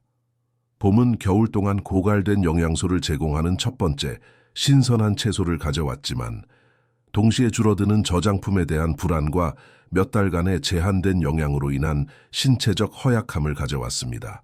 여름은 즉각적인 보존 활동을 필요로 하는 풍요로움을 의미했으며 다음 겨울의 도전에 대비하기 위해 새벽부터 황혼까지 일하는 것이었습니다. 가을은 공동체가 생존 준비에서 성공하거나 실패하는 결정적인 계절이었습니다. 수확 시기는 완벽해야 했습니다. 너무 일찍 하면 작물이 완전한 영양에 도달하지 못했을 것이고 너무 늦으면 날씨가 수확되기 전에 모든 것을 파괴할 수 있었습니다. 그 후 가족들의 겨울 생존이 달린 광란의 몇 주간이 이어졌습니다. 가공, 보존, 그리고 저장의 시기가 말입니다. 중세 요리 방법들은 또 다른 층의 생존 지혜를 드러냅니다. 거대한 화로들은 단순한 난방용이 아니었습니다. 그것들은 다양한 식품 준비 필요에 따라 서로 다른 온도 구역을 유지할 수 있는 정교한 요리 시스템이었습니다. 질긴 고기를 위한 저온, 조리 구역, 빠른 준비를 위한 고온 구역, 빵이 부풀어 오르는 따뜻한 지점들, 그리고 섬세한 보존 과정을 위한 신중하게 제어된 구역들이 있었습니다. 중세 식품 시스템의 사회적 측면들은 단순한 나눔을 훨씬 넘어서는 공동체 유대를 만들어냈습니다. 협력적인 양조 프로젝트는 물보다 안전한 음료를 생산하면서 공동체 계획과 관계, 구축의 기회를 만드는 며칠간의 작업을 위해 이웃들을 하나로 모았습니다. 공동 오븐들은 전체 동네를 서비스했지만 사회적 네트워크를 강화하는 조정과 협력을 필요로 했습니다. 가장 흥미로운 점은 중세 사람들이 비타민, 미네랄, 현대 영양학에 대한 지식 없이도 어떻게 영양을 관리했느냐는 것입니다. 그들은 세대에 걸친 시행착오를 통해 균형 잡힌 영양을 제공하는 식품 조합을 개발해냈습니다. 특정 음식이 특정 질병을 예방한다는 것, 특별한 조리법이 영양소 흡수를 더 쉽게 한다는 것, 그리고 섭취 시기가 몸에 영양소 활용돼 영향을 줄 수 있다는 것을 알고 있었습니다. 중세 식생활의 심리적 측면은 놀라운 정신적 회복력을 보여줍니다. 이들은 현대인들이 겨우 먹을 수 있는 정도로 여길 수 있는 음식에서도 만족과 심지어 즐거움을 찾을 수 있었습니다. 미묘한 맛에 대한 감상, 단순한 풍요로움에 대한 감사, 그리고 단순한 생존을 넘어선 의미를 창조하는 식사 중심의 사회적 의식들을 발전시켰습니다. 중세 가정의 저장 기술은 놀랍도록 정교했습니다. 지온이 일정하게 유지되는 정확한 깊이로 파낸 지하 저장고, 공기 순환은 허용하면서 설치류의 침입을 막도록 설계된 곡물 저장통, 그리고 겨울에는 자연 냉장의 장점을 활용하고 따뜻한 계절에는 부패로부터 보호하는 육류 저장 구역들이 있었습니다. 중세 식량의 경제학은 현재의 필요뿐만 아니라 미래의 불확실성을 고려하는 복잡한 계산을 포함했습니다. 지금 얼마나 소비할 것인가, 대힘든 시기를 위해 얼마나 저장할 것인가, 가족의 안전을 위해 얼마나 보관할 것인가, 대이웃들과 얼마나 거래할 것인가, 효율성은 떨어질 수 있지만 검증된 기술을 고수할 것인가, 대새로운 보존 방법을 시도하며 위험을 감수할 것인가에 대한 계산이었습니다. 중세 사람들은 식량 안보가 단순히 충분한 칼로리를 확보하는 것이 아니라는 것을 이해했습니다. 그것은 생존을 위해 필요한 육체적 노동에 쓸 에너지와 건강을 유지하는 것이었습니다. 중세 사람들은 식량 안보가 단순히 충분한 칼로리를 확보하는 것이 아니라는 것을 이해했습니다. 그것은 생존을 위해 필요한 육체적 노동에 쓸 에너지와 건강을 유지하는 것이었습니다. 힘든 조건에서 고된 일을 버텨낼 수 있는 영양, 감염과 부상에 맞서는 데 도움이 되는 영양, 그리고 중세 생활이 요구하는 끊임없는 의사결정을 위한 정신적 명료함을 유지할 수 있는 영양이 필요했습니다. 그들이 식량 문제를 위해 개발한 독창적인 해결책들은 극한 상황에서의 인간 창의성을 보여줍니다. 곡물 공급이 부족해지면 질병을 일으키지 않으면서 식료품 저장고를 늘릴 수 있는 야생식품이 정확히 무엇인지 알고 있었습니다. 보존 방법이 실패하면 남은 것을 구해내고 손실을 보상하기 위한 백업 전략을 가지고 있었습니다. 날씨가 정상적인 재배 시기를 방해하면 응급 영양을 제공할 수 있는 대체 작물과 찻집, 기술을 갖고 있었습니다. 겨울이 깊어지고 식량 저장고가 줄어들면서 중세 공동체는 그들의 준비 기술뿐만 아니라 사회적 유대를 시험하는 선택에 직면했습니다. 공유 방식, 배급 전략, 그리고 이러한 어려운 시기에 나타난 공동체 지원 시스템은 중세 사회 조직의 진정한 힘을 보여줍니다. 중세 시대에 질병이나 부상이 닥쳤을 때, 그리고 그것은 자주, 무자비하게, 예고 없이 찾아왔습니다. 공동체는 현대의학이 간단한 처방전으로 해결하는 위협에 직면했습니다. 하지만 이들은 죽음을 기다리는 무력한 사람들이 아니었습니다. 그들은 필요성, 관찰, 그리고 실패가 곧 죽음을 의미할 때 나타나는 그런 절망적인 혁신을 통해 수백 년에 걸쳐 복잡한 의학 지식 체계를 구축한 숙련된 치료사들이었습니다. 이웃의 약초 지식이 당신의 목숨을 구할 수 있고 마을 치료사의 능숙한 손이 어떤 현대 외과 의사보다도 더 숙련될 수 있는 세상을 상상해 보세요. 이 중세 치료사들이 식물과 수백 년의 축적된 지혜만으로 이룩할 수 있었던 것들이 의학과 인간의 창의성에 대한 당신의 생각을 완전히 바꿔놓을 것입니다. 저는 마커스입니다. 중세 의학 연구에 평생을 바쳐온 저의 발견들이 여러분을 깜짝 놀라게 할 것입니다. 이들은 무지 속에서 헤매던 원시적인 사람들이 아니었습니다. 인체와 약용식물, 그리고 치료법을 현대의학과 종종 필적하고 때로는 능가하는 방식으로 이해했던 정교한 치료사들이었습니다. 마을의 치료사 미경이 어제 화재 진압 작업 중 손을 다친 어린 태현이를 진찰하는 모습을 상상해 보세요. 그녀는 단순히 보이는 상처만 보지 않습니다. 숙련된 눈으로 그의 전반적인 상태를 평가하며 피부색과 눈의 맑기, 몸을 가누는 방식을 세심하게 관찰합니다. 중세 치료사들은 질병이 신체의 한 부분에만 국한되는 경우가 드물다는 것을 이해했으며 효과적인 치료를 위해서는 전체적인 맥락에서 환자를 종합적으로 파악해야 한다는 것을 알고 있었습니다. 미경의 지식은 어떤 식물이 치유하고 어떤 식물이 해로운지, 어떤 조합이 강력한 약을 만들고 어떤 것이 치명적일 수 있는지에 대한 수세대에 걸친 축적된 지혜를 나타냅니다. 그녀는 자신이 준비하고 있는 버드나무 껍질이 단순히 토마스의 고통을 줄이는 것이 아니라 현재 우리가 살리실산이라고 부르는 화합물을 함유하고 있다는 것을 알고 있습니다.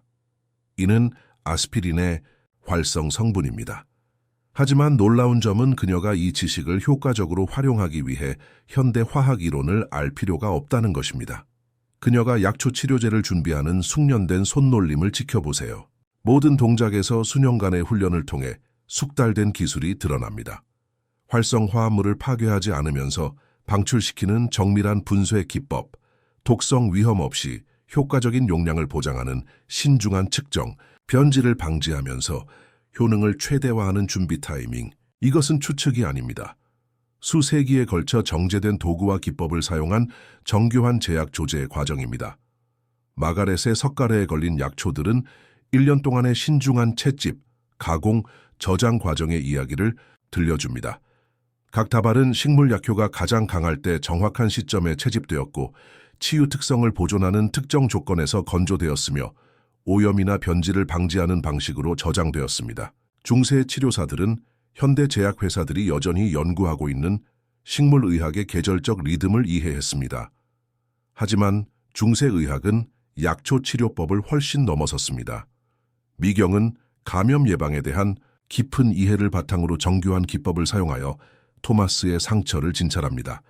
그녀는 현재 우리가 항균 특성을 가진다고 알고 있는 용액으로 부상을 청소하고 오염을 방지하면서 치유를 촉진하는 드레싱을 적용하며 적절한 지원을 받았을 때 몸이 스스로 치유하는 방법에 대한 깊은 지식을 반영하는 사후 관리 지침을 제공합니다. 중세 치료사들이 사용한 진단 방법은 현대인에게 낯설어 보일 수 있지만 증상과 패턴을 세심하게 관찰하여 의학적 상태를 놀랍도록 정확하게 평가할 수 있게 해주었습니다. 그들은 소변의 색과 농도가 내부 문제를 나타낼 수 있고 맥박의 리듬과 질이 심장과 순환 문제를 드러낼 수 있으며 피부와 눈의 모양이 다양한 질병을 신호할 수 있다는 것을 이해했습니다. 중세 외과 의사들은 백내장 제거, 방광결석 적출, 심지어 일부 형태의 뇌수술까지 포함하는 복잡한 수술을 수행했으며 종종 현대 의사들에게도 손색 없을 성공률을 보였습니다. 중세 치유의 심리적 측면은 또 다른 차원의 정교함을 보여줍니다. 마가렛은 토마스의 신체적 부상만 치료하는 것이 아니라 그의 두려움을 다루고 자신이 하는 일과 그 이유를 설명하며 치유 과정을 돕는 정서적 지원을 제공합니다. 중세 치료사들은 정신 상태가 신체적 회복에 크게 영향을 미치고 희망과 자신감이 어떤 약만큼이나 강력할 수 있다는 것을 이해했습니다. 여성들은 중세 의학에서 중요한 역할을 했으며 종종 전체 공동체의 핵심적인 의료 제공자 역할을 담당했습니다. 그들은 약초 지식을 유지하고 출산을 도우며 병든 사람과 노인을 돌보고 민간 지혜와 더 공식적인 의학 관행 사이의 다리 역할을 했습니다. 그들의 지식은 실용적이고 수세대에 걸친 적용을 통해 시험되었으며 지역 조건과 이용 가능한 자원에 맞게 조정되었습니다. 중세의학의 계절적 측면은 자체적인 건강관리 달력을 만들었습니다. 봄은 겨울 동안 축적된 영양 결핍과 관련된 질병을 가져왔고 이러한 특정 문제를 다루는 치료법이 필요했습니다. 여름은 약용식물의 수확 시기였지만 집약적인 농업 작업으로 인한 사고와 부상의 위험도 증가했습니다. 가을은 겨울 질병을 위한 약 준비가 필요했고 겨울 자체는 호흡기 질환과 추위, 노출 및 제한된 영양과 관련된 상태를 가져왔습니다. 중세 의학 실습은 현대 의학이 이제야 재발견하기 시작한 방식으로 신체적, 정신적, 영적 치유 접근법을 통합했습니다. 그들은 질병이 종종 여러 요인, 신체적 원인뿐만 아니라 정서적 스트레스, 영적 불균형, 환경적 도전에서 비롯된다는 것을 이해했습니다. 치료는 이 모든 측면을 동시에 다루어 현대 의사들이 전인적이라고 부를 수 있는 포괄적인 치유 접근법을 만들었습니다. 중세 의사들이 보유했던 외과 기구와 기법은 많은 사람들이 생각하는 것보다 훨씬 더 정교했습니다. 그들은 다양한 시술을 위한 전문 도구를 가지고 있었고 수술 중 청결의 중요성을 이해했으며 통증을 줄이고 치유를 촉진할 수 있는 다양한 식물, 의약품을 사용한 마취 기법을 개발했습니다. 그들은 현대적 의미에서의 감염 개념을 알지 못했지만 합병증 예방을 위한 실용적인 방법들을 보유하고 있었으며 이는 종종 효과적인 것으로 입증되었습니다. 질병과 부상을 중심으로 한 공동체 지원 시스템은 중세 사회의 강력한 사회적 결속력을 보여줍니다. 중세 의학의 경제 체계는 현대 의료 시스템과는 매우 다른 원리로 운영되었습니다. 치료사들은 종종 돈이 아닌 물품, 서비스 또는 미래의 의무로 보상을 받았습니다. 지불은 회복 후까지 연기되거나 환자의 지불 능력에 따라 조정되거나 치료사의 다른 필요에 대한 지속적인 공동체 지원으로 구성될 수 있었습니다. 이것은 모든 사회 계층의 사람들이 치료를 받을 수 있는 의료 서비스 시스템을 만들어냈습니다. 중세 치료사들의 훈련은 실용적인 지식이 효과적으로 전수되도록 보장하는 정규 교육과 견습 시스템을 결합했습니다. 젊은이들은 어떤 약을 사용할지 뿐만 아니라 질병을 진단하는 방법, 환자와 가족들과 소통하는 방법, 응급 상황을 처리하는 방법, 그리고 경력 전반에 걸쳐 자신의 지식과 기술을 유지하는 방법을 배웠습니다. 중세 의학과 종교적 관습의 통합은 신체적 필요뿐만 아니라 영적 필요도 다루는 치료 접근법을 만들어냈습니다. 이것은 실제 의학을 대체하는 미신이 아니었습니다. 인간은 완전한 치유가 일어나기 위해 주의가 필요한 여러 차원을 포함하는 복잡한 생명체라는 인식이었습니다. 전염병과 예방에 대한 중세의 지식은 우리가 일반적으로 생각하는 것보다 훨씬 발달되어 있었습니다. 그들은 격리 절차를 개발했고 질병 전파의 패턴을 인식했으며 전염병의 확산을 제한하는 공동체 보건 관행을 만들었습니다. 현대적 의미에서 세균을 이해하지는 못했지만 질병 전파를 방지하는 그들의 실용적 접근법은 종종 효과적인 것으로 입증되었습니다. 중세의학의 놀라운 점은 여전히 효과적인 치료를 제공하면서도 자원의 제약에 어떻게 적응했는지입니다. 치료사들은 지역에서 구할 수 있는 식물들을 사용했고 단순한 도구를 효과적으로 사용하는 기법을 개발했으며 가족들이 집에서도 계속할 수 있는 치료 방법을 개발했습니다. 이것은 지속 가능하고 접근 가능하며 그들이 작업한 제약 조건을 고려할 때 종종 놀랍도록 효과적인 의료 시스템을 만들어냈습니다. 중세 시대의 계절이 변화하면서 공동체들이 환경 조건과 건강상의 과제에 맞춰 치료 방식을 조정해 나갔고 의학 지식과 계절적 리듬의 결합은 오늘날에도 여전히 배울 점이 많은 통합적인 건강관리 시스템을 만들어냈습니다. 그리고 그런 계절적 리듬은 의학을 훨씬 넘어서 확장되었습니다. 공동체들은 현대인들이 거의 잊어버린 리듬을 따라 살아갔습니다. 이는 인간 존재의 모든 측면을 관통하는 거대한 심장 박동 같은 리듬이었습니다. 이것은 단지 날씨 변화에 관한 것이 아니었습니다. 생존 전략, 공동체 유대, 그리고 인간의 필요와 경고 없이 삶을 지지하거나 파괴할 수 있는 자연의 무자비한 무관심 사이에 섬세한 춤에서의 근본적인 변화에 관한 것이었습니다. 저는 데이빗입니다. 중세 공동체들이 계절 주기를 어떻게 이해하고 적응해 왔는지를 수년간 연구해 왔습니다. 제가 발견한 것은 사람들이 경고 없이 삶을 지지하거나 파괴할 수 있는 자연 시스템과 조화를 이루며 번영할 수 있게 한 환경 패턴에 대한 믿을 수 없을 만큼 정교한 지식을 보여줍니다. 온 마을의 가족들이 풍성한 수확기에서 혹독한 겨울 생존 체제로 전환하는 늦가을 아침을 상상해 보세요. 이것은 단지 옷을 바꾸거나 더 많은 불을 피우는 것이 아닙니다. 현대 도시 거주자들이 거의 이해할 수 없는 지식, 타이밍, 그리고 조정을 요구하는 일상생활, 공동체 관계, 그리고 자원 관리의 포괄적인 재편성입니다. 은영이 모든 세부 사항을 정확히 맞추지 않으면 생사가 갈리는 상황에서 보여주는 체계적이고 철저한 자세로 가족의 겨울 준비를 점검하는 모습을 지켜보세요. 그녀는 단지 저장된 음식을 세는 것이 아닙니다. 그녀는 소비율을 계산하고 날씨 패턴을 추정하며 신중하게 세운 계획을 방해할 수 있는 비상 상황에 대비합니다. 중세 사람들은 계절 변화에 단순히 반응하지 않았습니다. 그들은 현대 기상학자들을 감동시킬 정밀함으로 그것을 예상했습니다.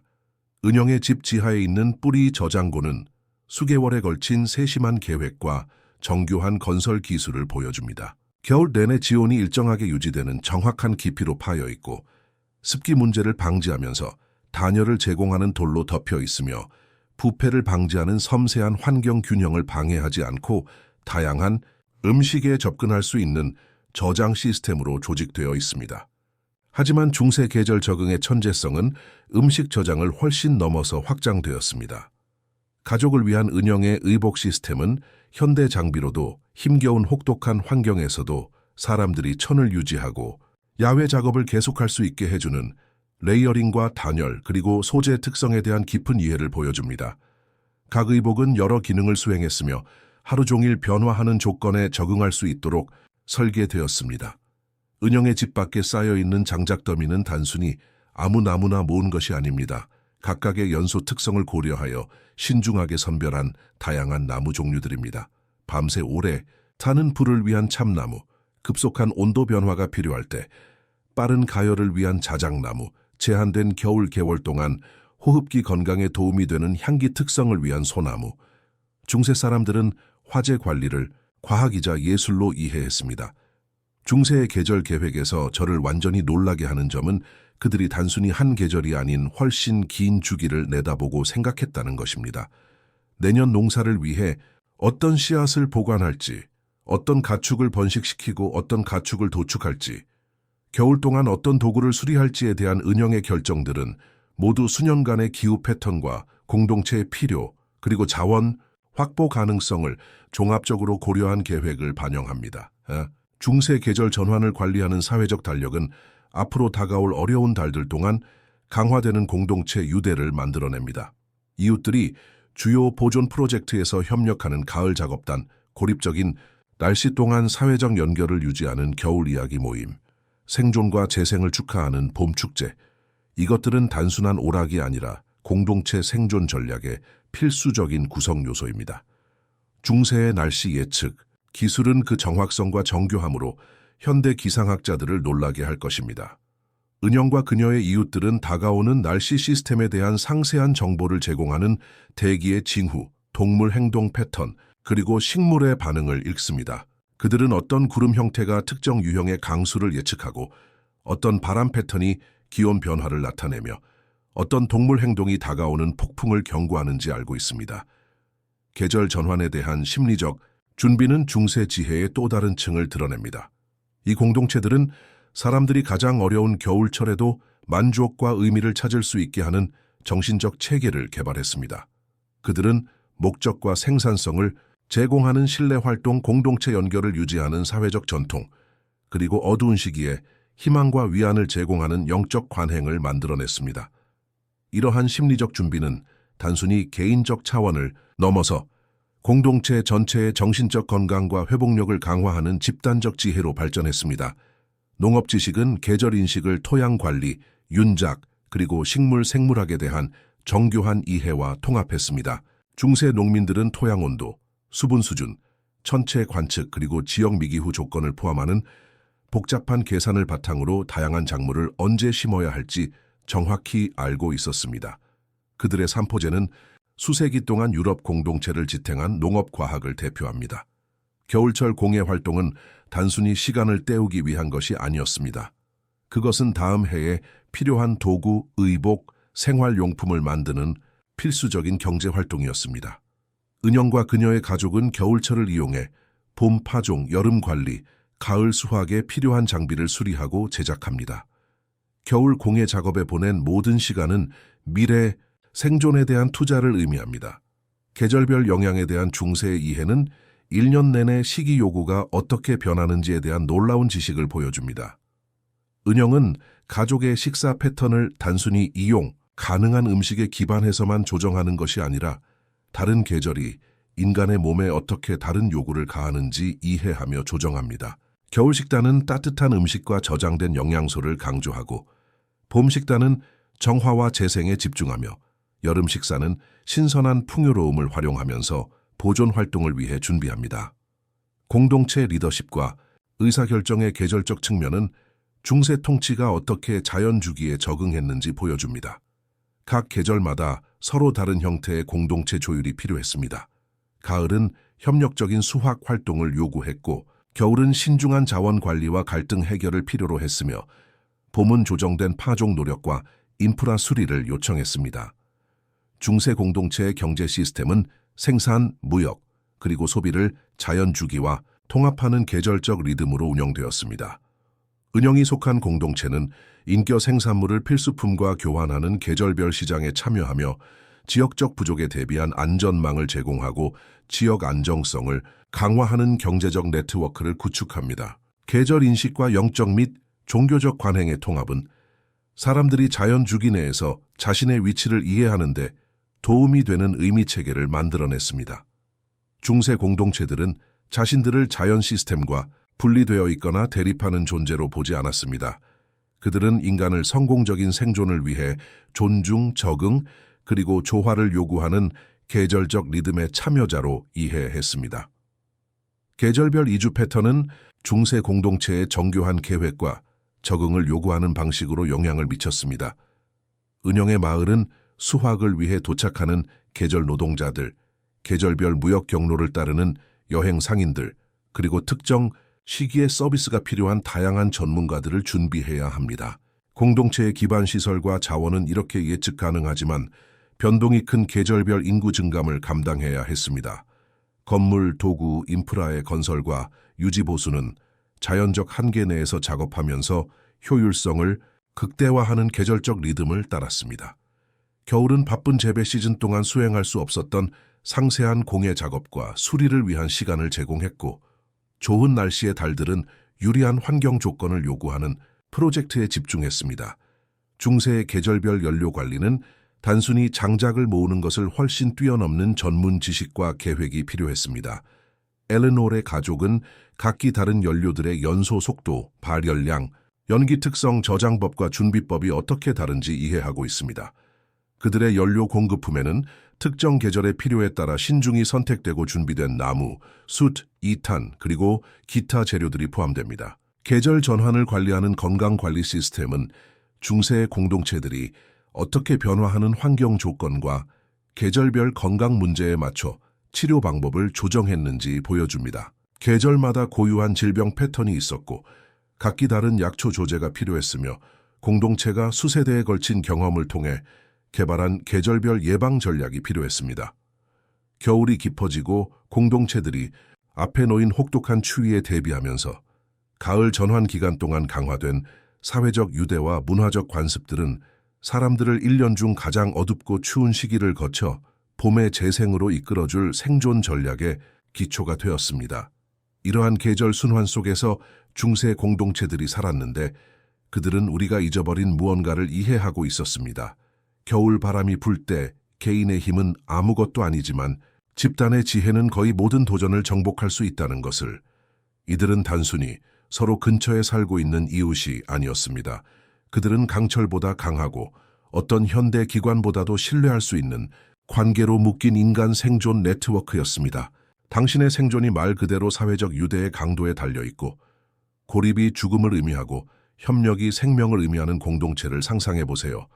왜냐하면 이러한 계절 순환 속에서 중세 공동체들이 살았는데 그곳에서 생존은 개인적 성취나 개인의 부가 아니라 고립된 개인이나 핵가족을 파멸시킬 도전들을 통해 전체 인구를 지탱할 수 있는 사회적 유대를 만드는 복잡한 관계망에 달려 있었기 때문입니다.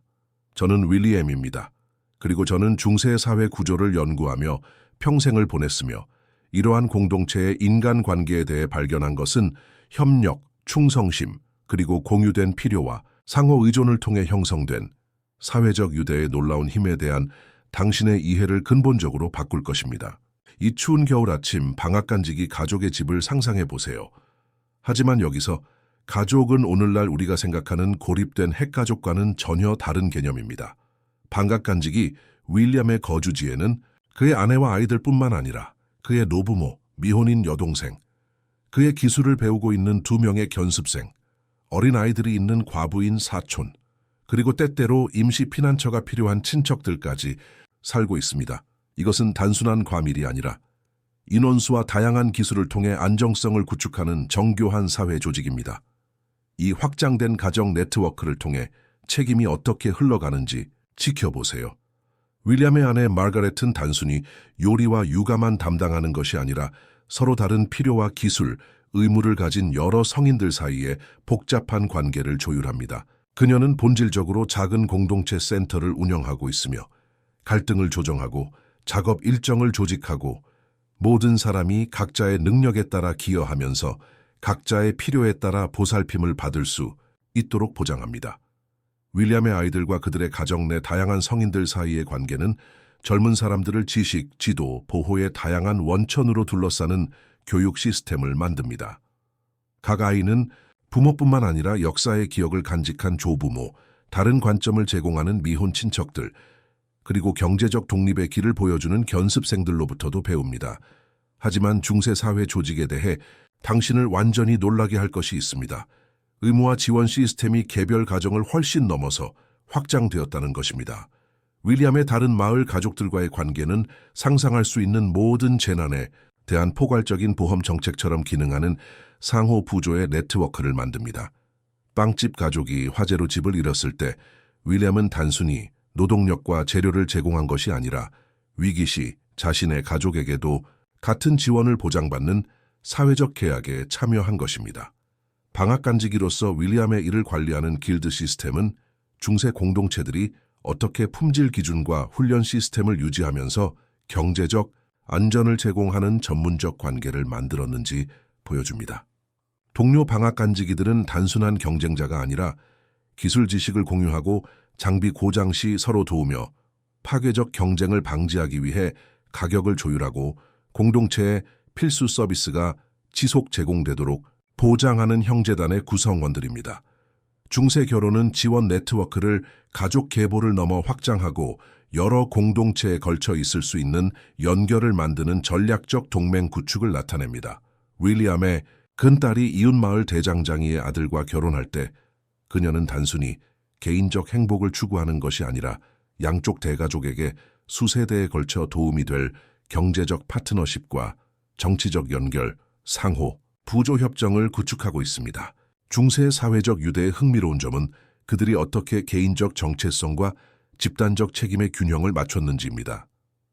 윌리엄은 집단의 이익을 위해 개인적 희생을 요구할 수 있는 공동체 결정에 참여하면서도 자신의 개인적 명성과 가문의 명예를 유지합니다. 이들은 개인적 성취를 억압하는 사회가 아니라 개인의 성공이 집단의 지원 없이는 불가능함을 이해한 공동체였습니다. 종교 공동체는 가족과 경제적 관계를 넘어서는 유대감을 만들어내는 또 다른 사회 조직층을 제공했습니다. 지역 수도원은 단순히 영적 서비스만 제공하는 곳이 아니라 교육센터, 병원, 도서관, 농업연구소, 비상자원 제공자의 역할을 모두 담당했습니다. 수도사들은 공동체 생활에서 동떨어진 존재가 아니라 중세 정착지를 지속 가능하게 만드는 사회 구조의 핵심적인 구성원이었습니다. 위기나 기회의 시기에 이러한 사회 네트워크를 통해 정보가 어떻게 흘러가는지 살펴보세요. 여행자들이 먼 곳의 소식을 가져올 때, 기상 패턴이 재배 조건의 변화를 시사할 때, 정치적 발전이 지역 공동체에 영향을 미칠 수 있을 때, 가족, 길드, 종교단체 간의 사회적 유대는 모든 사람이 중요한 정보를 빠르고 정확하게 받을 수 있도록 하는 소통 시스템이 됩니다. 중세 사회 관계의 가장 놀라운 측면은 중앙 권력이나 제도적 지원 없이도 어떻게 안전을 만들어냈는가 하는 점입니다. 명수의 공동체는 갈등 해결, 자원 분배, 집단 의사결정, 상호 부조를 많은 현대 관료 시스템보다 효과적으로 운영하는 관계와 관습을 통해 관리되었습니다. 중세의 명예와 평판 개념은 단순한 개인적 허영심이 아니었습니다. 이는 생존을 위해 서로 의존해야 했던 공동체 내에서 협력과 신뢰를 유지하는 사회적 기술이었습니다. 명수의 정직한 거래, 신뢰할 수 있는 일, 공동체 지원에 대한 평판은 단순히 개인적 만족을 위한 것이 아니었습니다. 이는 그의 가족에게 가장 가치 있는 경제적 자산이자 사회적 보험 정책이었습니다. 앞서 논의한 계절의 리듬은 사회적 관계 패턴을 통해 이해될 때 새로운 의미를 갖습니다. 겨울 모임은 단순한 오락이 아니라 봄 파종, 여름 비상사태, 가을 수확 압박 동안 공동체 협력을 지원할 만큼 충분히 강해야 하는 사회적 유대를 위한 필수적인 유지보수 활동이었습니다. 중세 공동체의 경제적 관계는 생산, 교환, 소비를 개인적 관계와 공동체 의무로 통합하는 사회적 연결을 통해 작동했습니다. 명수가 농민, 제빵사, 다른 공동체 구성원들과 맺는 사업, 관계는 단순한 상업적 거래가 아니라 상호 지원, 정보 공유 관련된 모든 사람에게 이익이 되는 조정된 계획을 포함하는 지속적인 사회적 계약이었습니다. 중세 공동체에서 자녀 양육은 모든 아이에게 역할 모델, 교사, 보호자로서 여러 성인을 제공하는 사회적 네트워크를 포함했습니다. 명수의 아이들은 직계 가족뿐만 아니라 그들의 발전과 성공의 이해관계를 가진 성인, 공동체 전체로부터 배웠습니다. 이는 현대 핵가족이 혼자서 제공하기 어려운 교육 시스템과 사회적 지원을 만들어냈습니다. 중세 공동체에서 일과 사회생활의 통합은 전문적 관계와 개인적 관계 사이의 현대적 분리를 제거했습니다. 다른 방앗간 주인들과의 명수의 업무 관계, 농민과 제빵사들과의 무역 연결, 길드 의무와 종교적 임무가 모두 얽혀서 경제적 기회와 개인적 지원을 모두 제공하는 포괄적인 사회적 네트워크를 만들어냈습니다. 중세 공동체는 소외된 개인들, 과부, 고아, 장애를 가진 공동체 구성원, 더 이상 독립적으로 일할 수 없는 노인들을 포함시키는 정교한 방법을 개발했습니다. 이들은 자선 사례가 아니라 다른 필요를 가진 공동체 구성원이었고, 모든 사람이 자신의 능력에 따라 기여하면서 자신의 상황에 따라 보살핌을 받을 수 있는 방법을 찾는 사회 시스템을 통해 수용되었습니다. 중세 사회적 유대의 정치적 차원은 추상적인 법적 체계가 아닌 관계 네트워크를 통해 개인의 권리와 집단의 필요 사이의 균형을 맞추는 통치 시스템을 만들어냈습니다. 공동체 결정은 실용적 과제를 다루면서 사회적 조화를 유지하는 방식으로 여러 가족의 이익, 길드의 관심사, 종교적 의무, 전통적 관행을 고려하는 과정을 통해 나타났습니다. 충성과 의무에 대한 중세 개념은 현대 제도적 관계보다 더 요구적이면서 동시에 더 보호적인 사회적 계약을 만들어냈습니다. 명수가 주인, 길드, 가족, 공동체에 대해 갖는 의무는 개인적 희생과 일관된 기여를 요구했지만 그 대가로 고립된 개인을 압도할 수 있는 도전을 통해 사람들을 지탱해주는 안전, 지원, 소속감을 제공했습니다. 이러한 중세 사회 시스템의 놀라운 점은 현대 사회보다 동시에 더 제한적이면서 더 지지적인 공동체를 만들어냈다는 것입니다. 명수는 개인적 선택은 적었지만 집단적 안전은 더 많았고, 개인적 사생활은 적었지만 사회적 연결은 더 많았으며, 극적인 개인적 변화의 기회는 적었지만 위기 동안 공동체 지원에 대한 확실성은 더 많았습니다. 이러한 관계는 집단적 생존에 필수적인 가치와 기술을 가르치면서 공동체 유대를 축하하는 중세 전통을 통해 육성되었고, 이러한 문화적 관행을 이해하는 것은 평범한 사람들이 중세 생활의 가혹한 현실 속에서 어떻게 의미와 아름다움, 기쁨을 만들어냈는지를 드러냅니다. 이러한 관계는 단순한 생존을 예술에 가까운 것으로 변화시킨 중세 전통을 통해 육성되었습니다. 그들의 문화적 표현은 너무나 풍부하고 깊이 있어서 현대 사회를 무너뜨릴 수 있는 조건을 통해서도 전체 공동체를 지탱할 수 있었습니다. 그들은 사람들을 즉각적인 절망에서 끌어올려 영원한 것과 연결시키는 공유된 정체성, 가치, 희망을 구축했습니다. 저는 성민 신부입니다. 수십 년간 이들의 축제를 축하하고 결혼을 축복하며 슬픔을 위로하고 극도로 어려운 상황에서도 단순한 생존을 진정한 인간적 번영으로 변화시키는 문화적 전통에 참여하며 이 놀라운 공동체들을 지켜보아 왔습니다. 12월 26일 성 스테파노 축일을 상상해 보세요. 우리 공동체가 단순히 종교적 의식을 기념하기 위해서가 아니라 공유된 의미와 집단적 기쁨을 통해 우리를 하나로 묶는 전통에 참여하기 위해 모입니다.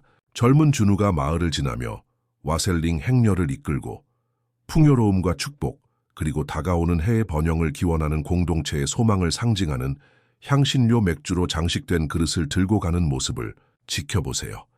준우와 그의 동료들이 부르는 와셀링 노래들은 단순한 오락이 아닙니다. 이들은 세대를 거쳐 전해져 온 공동체 기억, 농업 지식, 사회적 가치의 저장고입니다. 각 구절은 일상생활을 이끄는 계절의 타이밍, 공동체 관계, 영적 믿음에 대한 실용적 정보를 담고 있습니다. 1월의 바보 축제는 외부인들에게는 단순한 흥겨운 놀이로 보이지만 실제로는 공동체 위계를 위협하기보다는 오히려 강화하는 사회 비판, 긴장 해소, 일시적 역할 전환을 위한 체계적인 기회를 제공합니다. 가장 낮은 농노가 하루 동안 가짜 왕이 될 때 모든 사람은 권력, 책임, 인간의 존엄성에 대한 중요한 교훈을 배웁니다. 미경과 다른 여성들이 2월 2일 성촉절을 준비하는 모습을 지켜보세요. 겨울의 속박이 풀리기 시작하고 공동체가 봄의 귀환을 기대하기 시작하는 때입니다. 그들의 양초 만들기 활동은 단순히 종교 의식을 위한 실용적 준비가 아닙니다. 정보를 공유하고 우정을 강화하며 젊은 여성들에게 가정을 운영하는 데 필요한 기술을 전수하는 소중한 공동 작업 시간입니다. 쟁기 월요일을 둘러싼 복잡한 관습들은 중세 공동체가 실용적 필요성과 영적 의미를 모두 존중하는 방식으로 노동과 축하를 통합한 방법을 보여줍니다. 쟁기꾼 영근이가 장식된 쟁기들을 이끌고 마을 거리를 지나며 다가오는 농업 계절을 위해 축복할 때 그는 기술적 지식, 공동체 협력, 종교적 신앙을 인간의 필요와 자연의 힘 사이의 관계를 관리하는 포괄적 시스템으로 결합하는 전통에 참여하고 있는 것입니다. 중세의 계절 축제들은 사람들이 개인의 삶을 넘어선 광대한 우주적 리듬 속에서 자신의 위치를 이해할 수 있도록 돕는 의미의 달력을 만들었습니다. 크리스마스의 12날은 단순한 휴가가 아니었습니다. 이는 공동체가 앞으로 다가올 힘든 달들을 견디게 할 관계 구축, 문화 전수, 영적 갱신에 집중할 수 있는 일상적인 작업 루틴을 벗어난 체계적인 시간을 의미했습니다. 이러한 공동체 내에서 번영한 예술적 표현들은 중세 문화 생활에 대한 현대의 가정에 도전하는 창의성과 정교함을 드러냅니다. 마을 모임에서 여행하는 음유 시인들이 연주하는 발라드를 들어보세요. 이들은 원시적인 노래가 아니라 이야기를 전하고 역사적 기억을 보존하며 보편적인 인간 경험에 호소하는 사랑, 모험, 영웅주의, 상실의 주제들을 탐구하는 복잡한 음악 작품들입니다. 일상생활의 물건들을 생산하는 수공예 전통들은 기능성 내에서 아름다움을 창조하는 문화적 표현이 되었습니다. 마르타가 물레로 빚는 도자기는 단순히 실용적이지만은 않습니다. 그녀의 작업을 고대 예술 전통과 연결시키면서 개인적 창의성과 공동체의 미적 가치를 표현하는 패턴으로 장식되어 있습니다. 모든 가정용품은 일상 경험을 풍부하게 하는 예술적 표현의 기회가 됩니다. 겨울밤을 가득 채웠던 이야기 전통은 현대 미디어가 흉내낼 수 없는 교육적, 오락적, 문화 보존의 기능을 수행했습니다.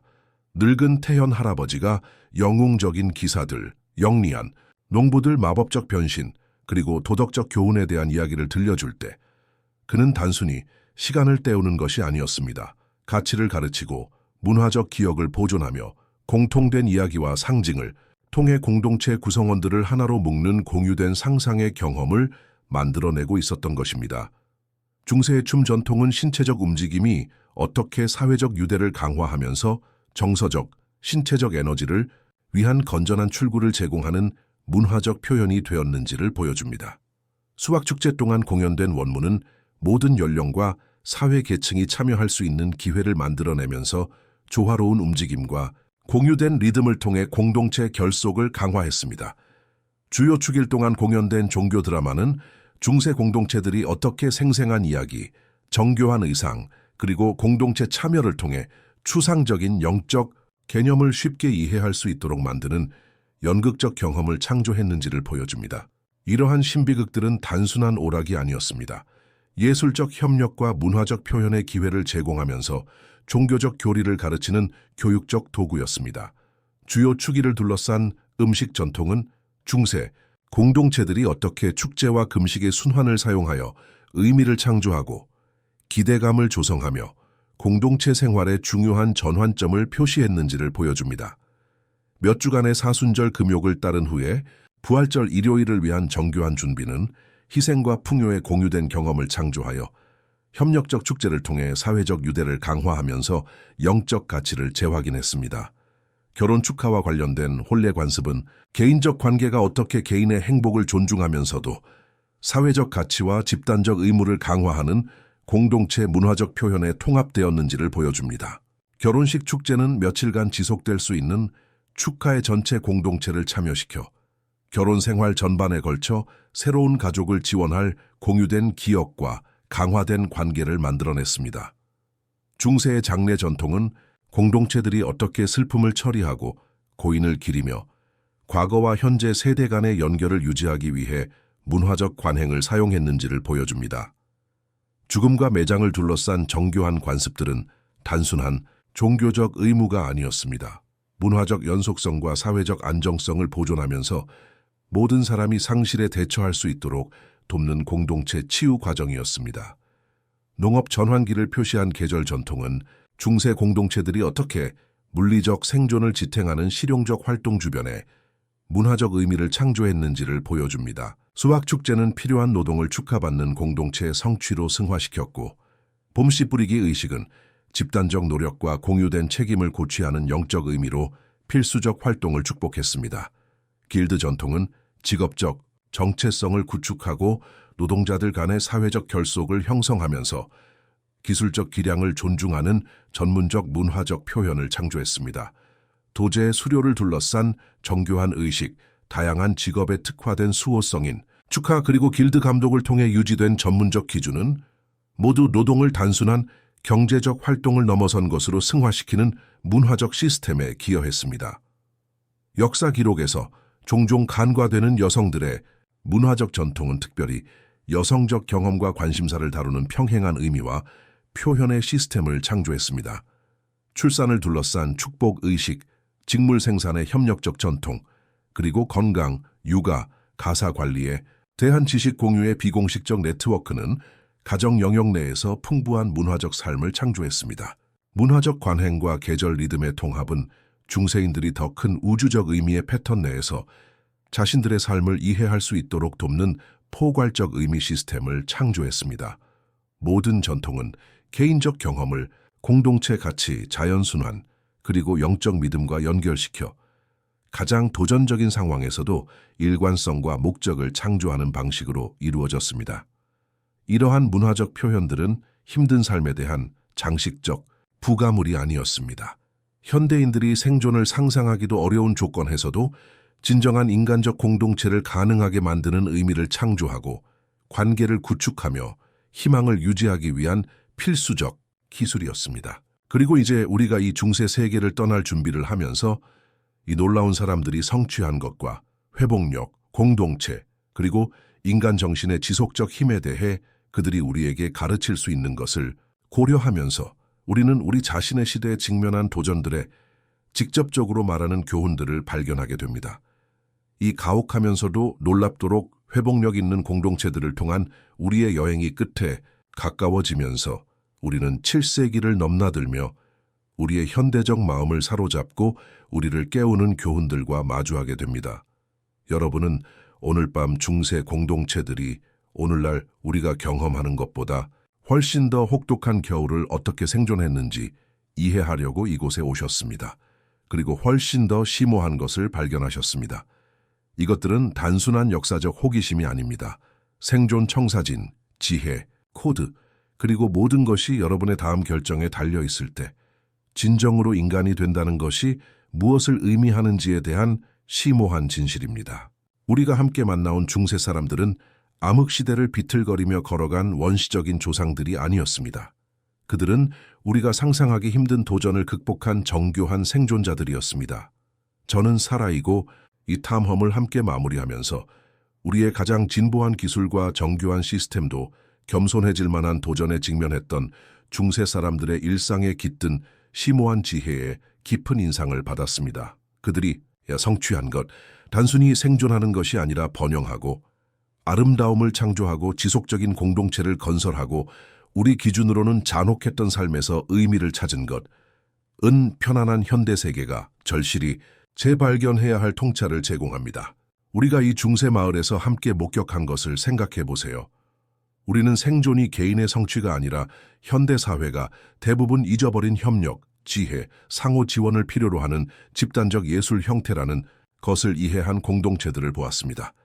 화재가 전체 동네를 파괴할 위험이 있을 때 모든 사람이 정확히 무엇을 해야 할지 알았고 중앙 계획이나 전문 응급 서비스 없이 함께 그것을 실행했습니다. 계절적 변화가 복잡한 준비와 자원 관리를 요구할 때 공동체들은 모든 사람의 필요가 충족되도록 보장하는 관계와 전통적 지식을 통해 그들의 노력을 조율했습니다.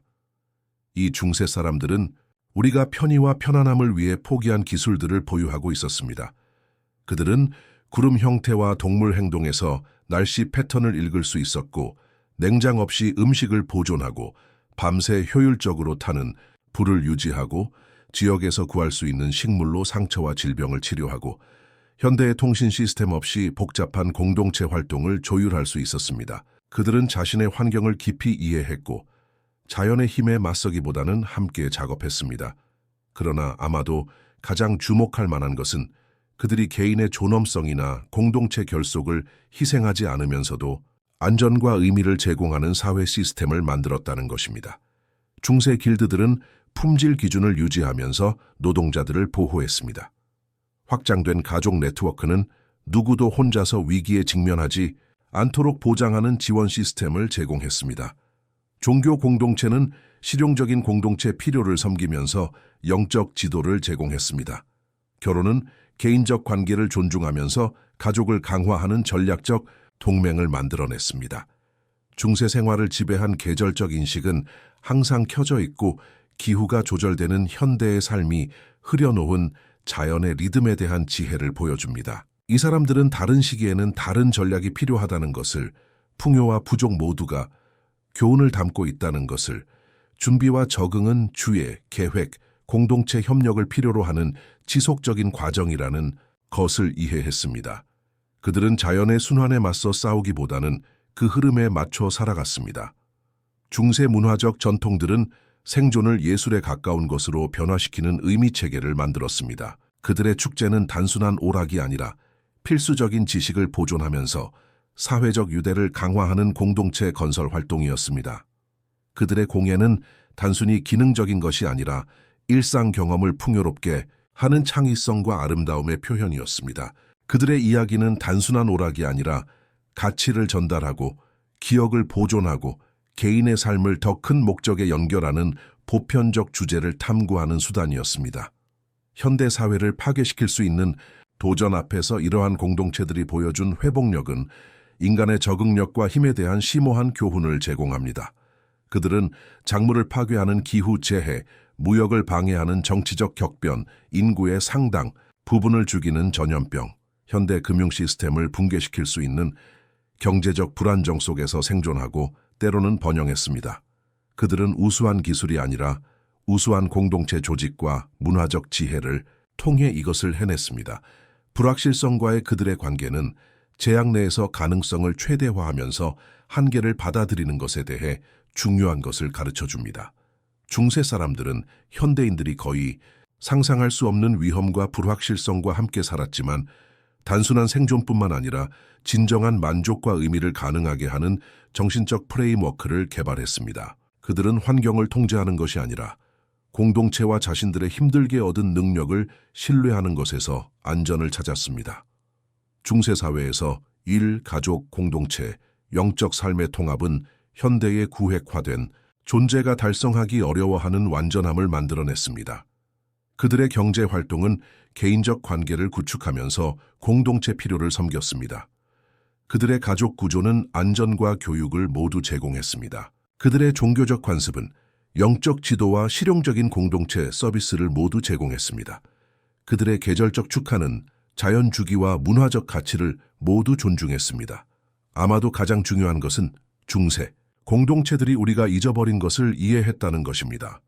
개인의 번영은 공동체 건강에 달려있고 개인적 안전은 상호 부조를 통해 오며 의미 있는 삶은 즉각적인 자기 이익보다 더 큰 무언가에 기여하는 것에서 나온다는 것을 그들은 다른 사람을 돕는 것이 자신을 돕는 최선의 방법이고 개인적 성공이 공동체 복지를 위협하기보다는 강화하는 시스템을 만들었습니다. 이 평범한 사람들이 비범한 도전에 직면하여 보여준 용기는 우리 자신의 어려움에 대한 영감을 제공합니다. 그들은 우리가 상상할 수 없는 물리적 위험, 현대 인구를 공포에 떨게 할 경제적 불안정, 현대적 마음에는 견딜 수 없어 보이는 사회적 제약과 함께 살았지만 이러한 가혹한 제약 내에서 기쁨, 아름다움, 의미, 그리고 진정한 인간 공동체를 만들어내는 방법을 찾았습니다. 그들의 환경적 지혜는 수백 년 동안 인간 공동체를 지켜온 자연과의 지속가능한 공생관계에 대해 가르쳐줍니다. 그들은 한계를 이해하고 자연의 수용 능력 내에서 작업하며 의존하는 자원을 고갈시키는 대신 유지하는 재생 가능한 관행을 개발했습니다. 그들의 농업 시스템은 토양, 비옥도를 저하시키기보다는 개선시켰습니다. 그들의 건축 기법은 지역 재료를 효율적으로 사용했습니다. 그들의 에너지 시스템은 공동체 협력을 통해 관리되는 재생 가능한 원천으로 작동했습니다. 갈등을 조정하고 자원을 분배하며 집단적 의사결정을 내리고 협력을 유지하기 위해 그들이 개발한 사회적 기술들은 현대사회가 오늘날의 과제에 적용할 수 있는 귀중한 모델을 제시합니다. 그들은 개인의 권리와 집단적 필요의 균형을 맞추고 기회를 제한하지 않으면서도 안전을 보장하며 적응과 변화를 수용하면서도 안정성을 유지하는 시스템을 구축했습니다. 이 놀라운 사람들과 그들의 비범한 성취에 대한 기억을 품은 채 현대 세계로 돌아가면서 우리는 중세 삶의 어떤 교훈들이 우리의 현대적 경험을 풍요롭게 할 수 있는지 자문해 볼 수 있습니다. 우리가 함께 시간을 보낸 중세 사람들은 초인이 아니었습니다. 그들은 지혜와 용기, 그리고 생존을 고결함으로 승화시킨 공동체 지원을 통해 극한의 시련에 맞섰던 평범한 사람들이었습니다. 그들은 인간이 필요가 요구하고 공동체가 그러한 성취를 지원할 때 얼마나 놀라운 회복력, 창의성, 협력을 발휘할 수 있는지를 상기시켜 줍니다. 그들의 유산은 단순한 역사적 호기심이 아닙니다. 그것은 협력과 준비, 문화적 풍요로움, 그리고 개인의 생존을 가능하게 하면서도 단순한 존재를 초월하는 집단적 의미를 창조하는 상호 지원을 통해 어려운 조건에서도 번영할 수 있는 인간 공동체를 만드는 방법에 관한 실용적 지혜입니다. 오늘 밤 따뜻한 침대에서 편안하게 현대의 편의시설에 안전하게 잠들어가면서 이 놀라운 조상들에 대한 감사 이상의 것을 마음에 품기를 바랍니다.